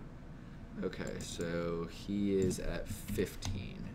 So now Nick does know to play around Spell Snare if he chooses to, but Dominic has the Delver flipped coming at him. Burn his microwave pizza. Hot and done in 1 minute. And it leaves a bad aftertaste. Fork Bolt.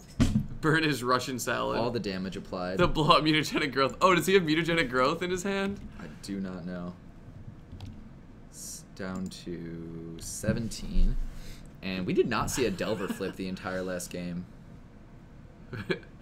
Pepper with a bunch of hoo-ha. A Delver is McDonald's. Easy, Infected quick, spoiled milk. but leaves you feeling empty. Do you guys just like only like mid-range decks? Because you guys are really hating on the aggressive decks. Dude, Kura, if you do not like Infect, just let me tell you that when I played against Infect at GP Omaha...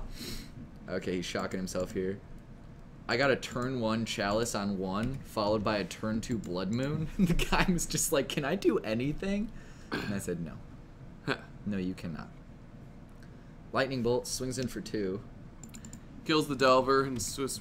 Ooh, that's rough. The Delver player's on 1 land drop. Ay. I thought he had a Polluted Delta in hand. I thought I saw... No, apparently not. Ouch. He still looks like he's on 1 land. Another Delver, though. I think...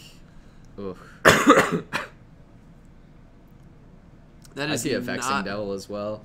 He has to take... I don't think he can let that stay on the board. That's not a good sign for Dominic, though, because Dominic wants to draw a land, but he also wants to flip his Delver. I guess Dominic's best hope right now is Delver survives and then Serum Visions. Trying to hit that land, because you want to flip Serum Visions off the top to flip it and then be able to draw some lands. Yeah. Let's see if he's going to let it stand. No mana up to counter it. Junk is the only real deck. Pay to lose, OP. What is junk in food terms, though? So, I'm curious, chat. What is a deck that you can all agree is a good deck that you all like? See if you can figure that out. Because every single deck seems to have hate. Oh, Birthing Pod is like s'mores. It's wonderful if done right, and still good if not. This is how did you get what? What? How did Crystal Brand Reanimator. Does everybody in chat like Pod? Wow, still no land drop. I'm getting more. I'm actually buying. I'm buying some Turborbs tonight. Your bossum hates everything. Oh, Holiday doesn't like Pod. I'm buying Turborbs for my Pod matchup. So I feel like it does as much or more than Draft Diggers. Alright, we gotta make Garland Sharpshooter try shitting himself. Oh yeah. What's Splinter Twin? Mono Blue Time Warp is pretty good. Splinter Twin's pretty good. Black Red Dream Crusher. Okay, oh, like there's the Eidolon you guys want to see. Eidolon, but he's taking 2 damage from that. Yeah, that is brutal. Like, just being stuck on 1 land this matchup matters so much. He's down to 14. Did you play tonight? You didn't play your Turborbs? Turborbs. Turborbs? Oh, Pyromancer Storm Spicy Curry. I think Pyromancer Storm is like the spicy food that you keep eating because you convince yourself, like, if you just keep shoveling it in your face, it's sort of, the burn is kind of put on delay, and you don't feel it till the end. Okay. Kiki Pod's a fun deck. He's swinging in for 1. He swung in for 1. Turbo Herb, Thorcy, Surgical. Wait. We missed. What happened with the Vapor Snag? We were too busy making puns. Vapor Snag is -1 on the Eidolon. Yes. And then he recast it. But the Eidolon. Oh, he recast the Eidolon. He recast it. He did lose 1 life from the Vapor Snag, but. Okay, and it looks like he swung in for 1 with this. Yeah, Dominic is just having a really rough game 3, but unfortunately not total? his fault. You killed it. Oh my god. What was he at, chat? He's at 7 now. 7? Yeah, that's what I thought. Well, I thought I think he was at 6 because he swung in with the Swift Spear. Oh, yeah, then he probably is at 6. I do believe he's at 6. Boom. For burn, you normally want at least white for wear and tears out of your sideboard. Black is okay, but not 100% needed. And most people want blue for Treasure Cruise, but if you want to go between those 3 colors, probably red-white. Jeez, talk about mana screwed. 1 land the whole game. What does he have in hand right now? He's gonna block the Delver, or block the. I've seen a couple people try playing Mono Black Devotion. It's pretty fun to be able to just ramp out Phyrexian Obliterator. I love that card. It's just brutal.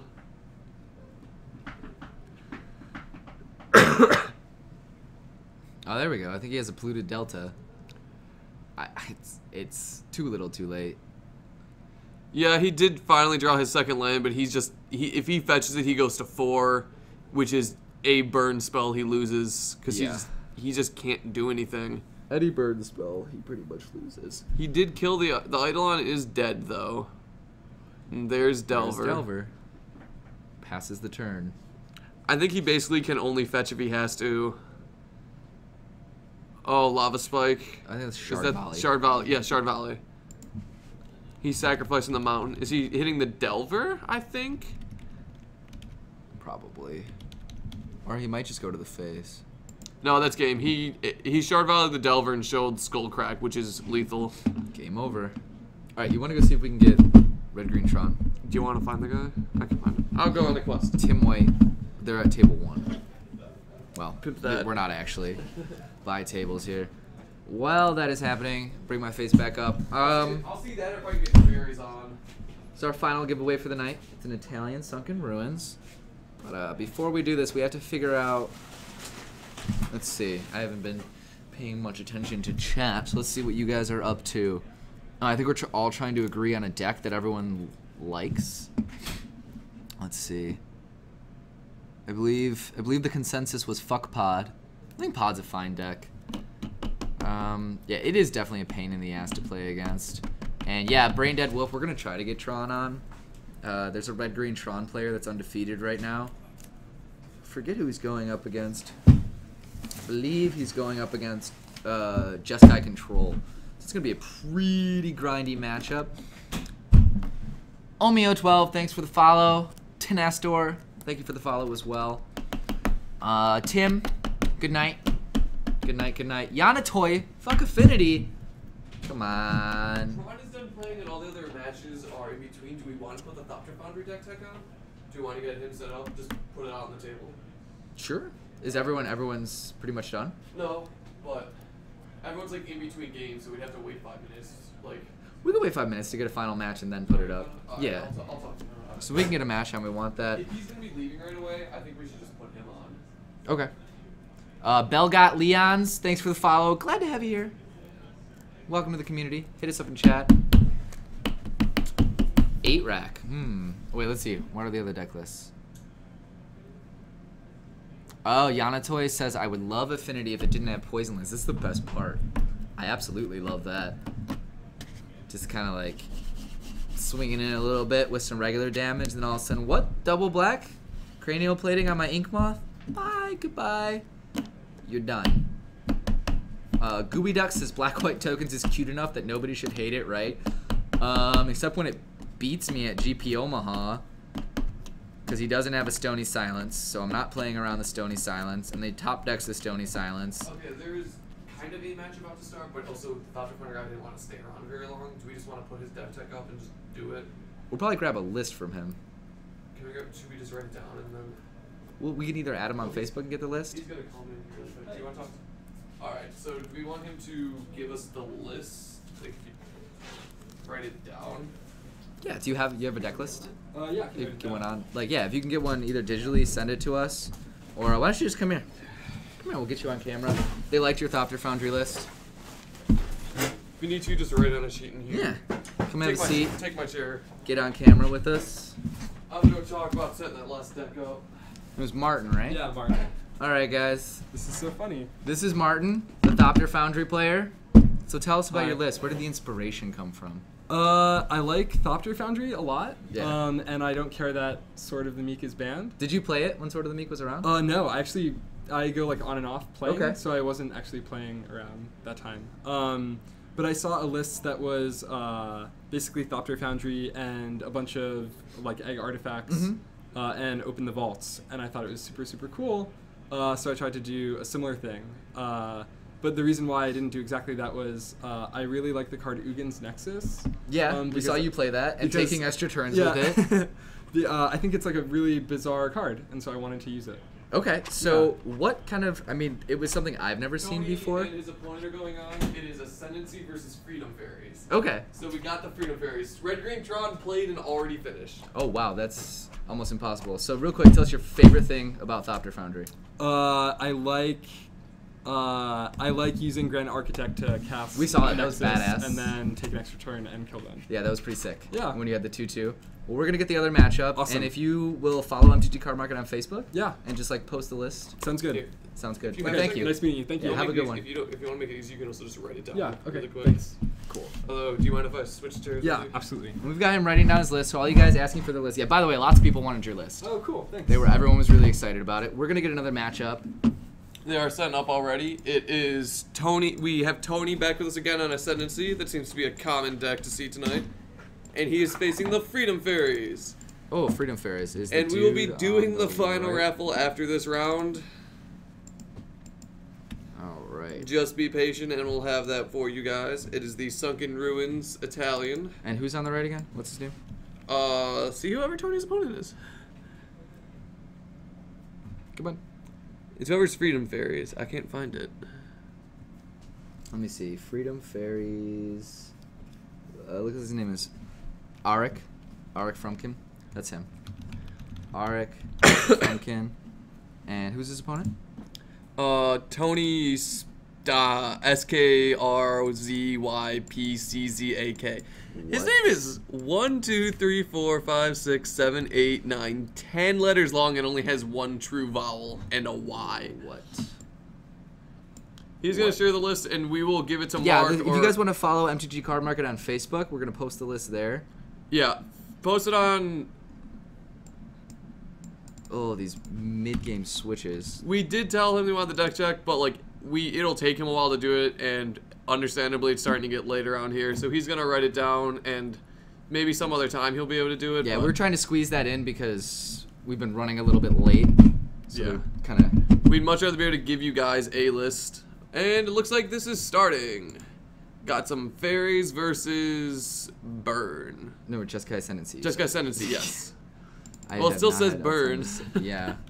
Well, I can't update everything immediately. That explains the Fairy Conclave and why I got confused as to which side Yeah, they're right? on. Okay, so Good luck, spell. Tony SKRZ. Oh, they're flipping tables again. Oh God.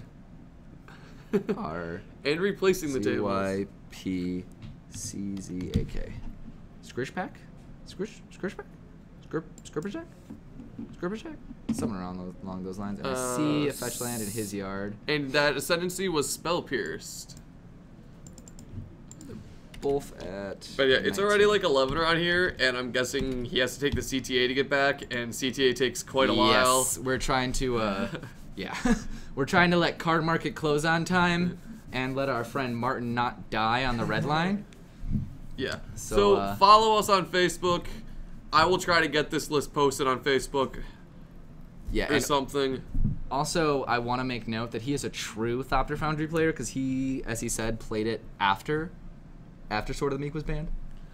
I don't think it's ever been enabled except for an extended. I don't Really? think in modern it's ever been. Shapek. It probably is pronounced Shapek, Shapek. Let me see. but Yeah, I like calling him Scripjack. It's like Torpor Orb. Torpor Pyromancer.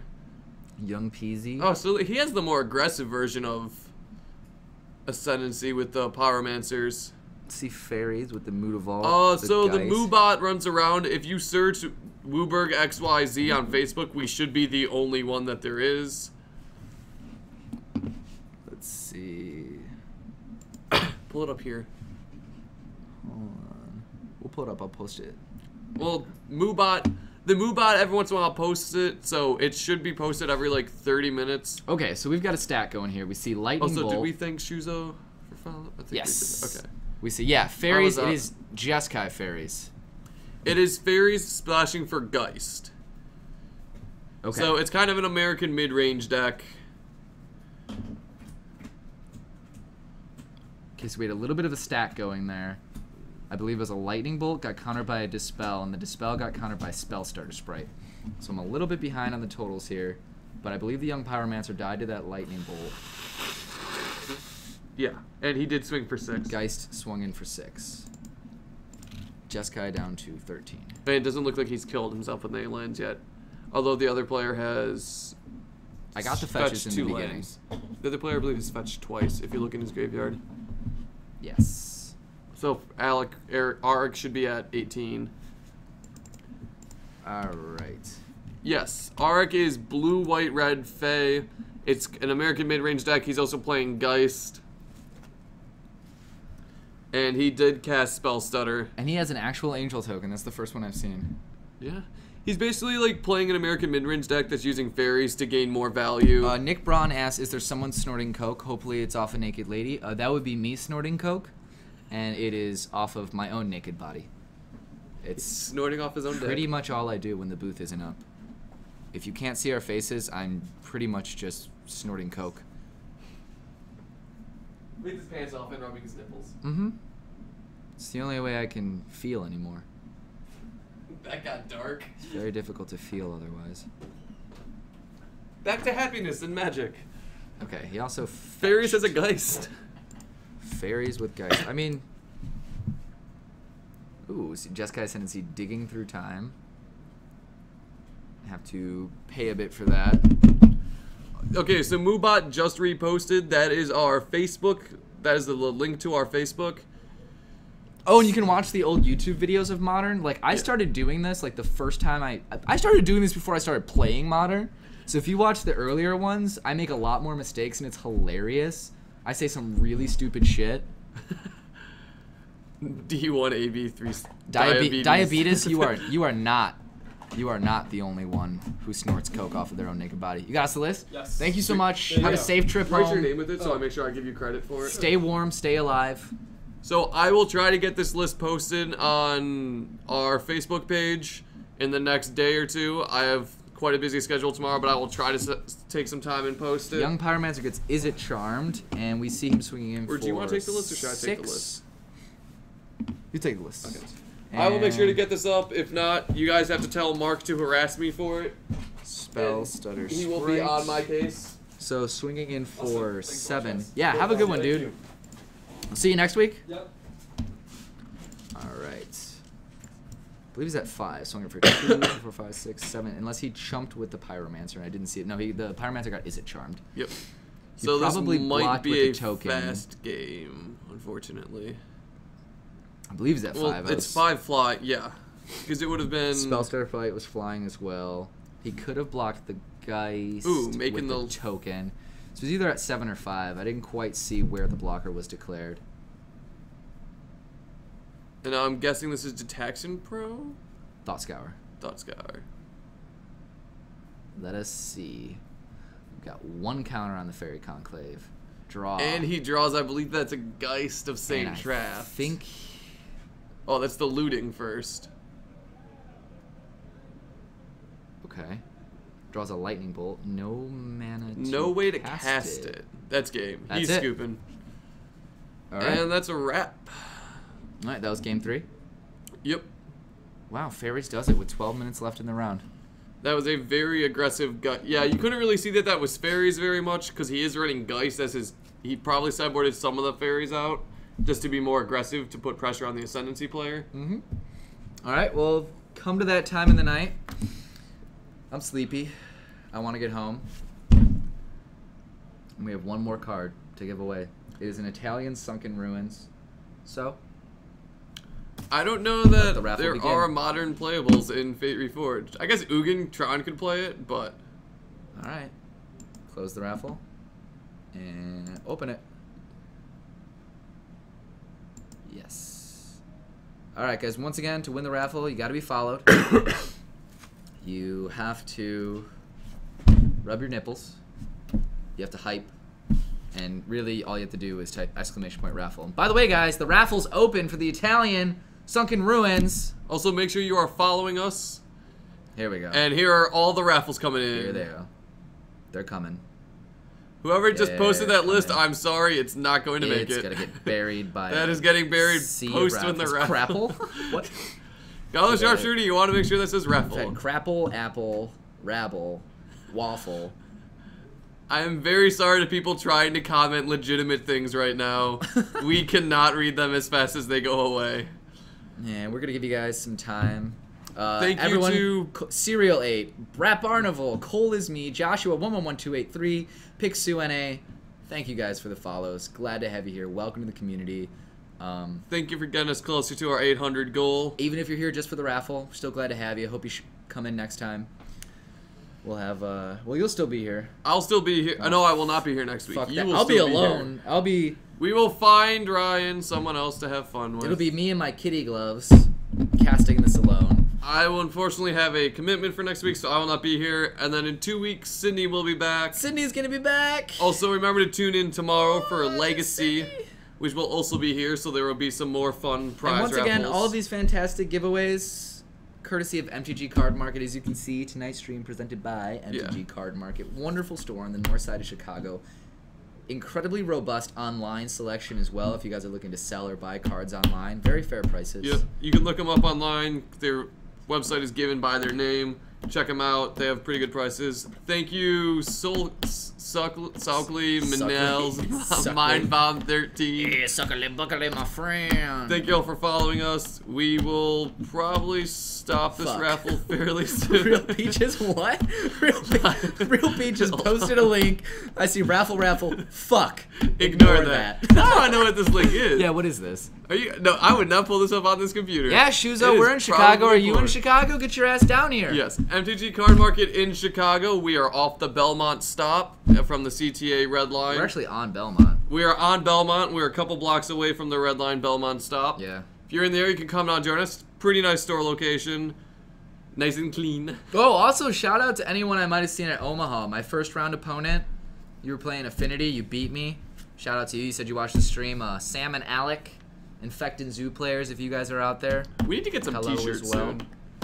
I know we are what? possibly in the process of making the stream. We gotta be able to rep the stream, man. What stream? This stream. What? Yeah, fuck you. I have no idea what's going on. We maybe WUBRGxyz shirts. What's WUBRG? Yeah, if you're in Chicago, come check us out. We do Modern on Wednesdays. I don't know really the other stuff. There's Legacy tomorrow. What's going on? What's Legacy?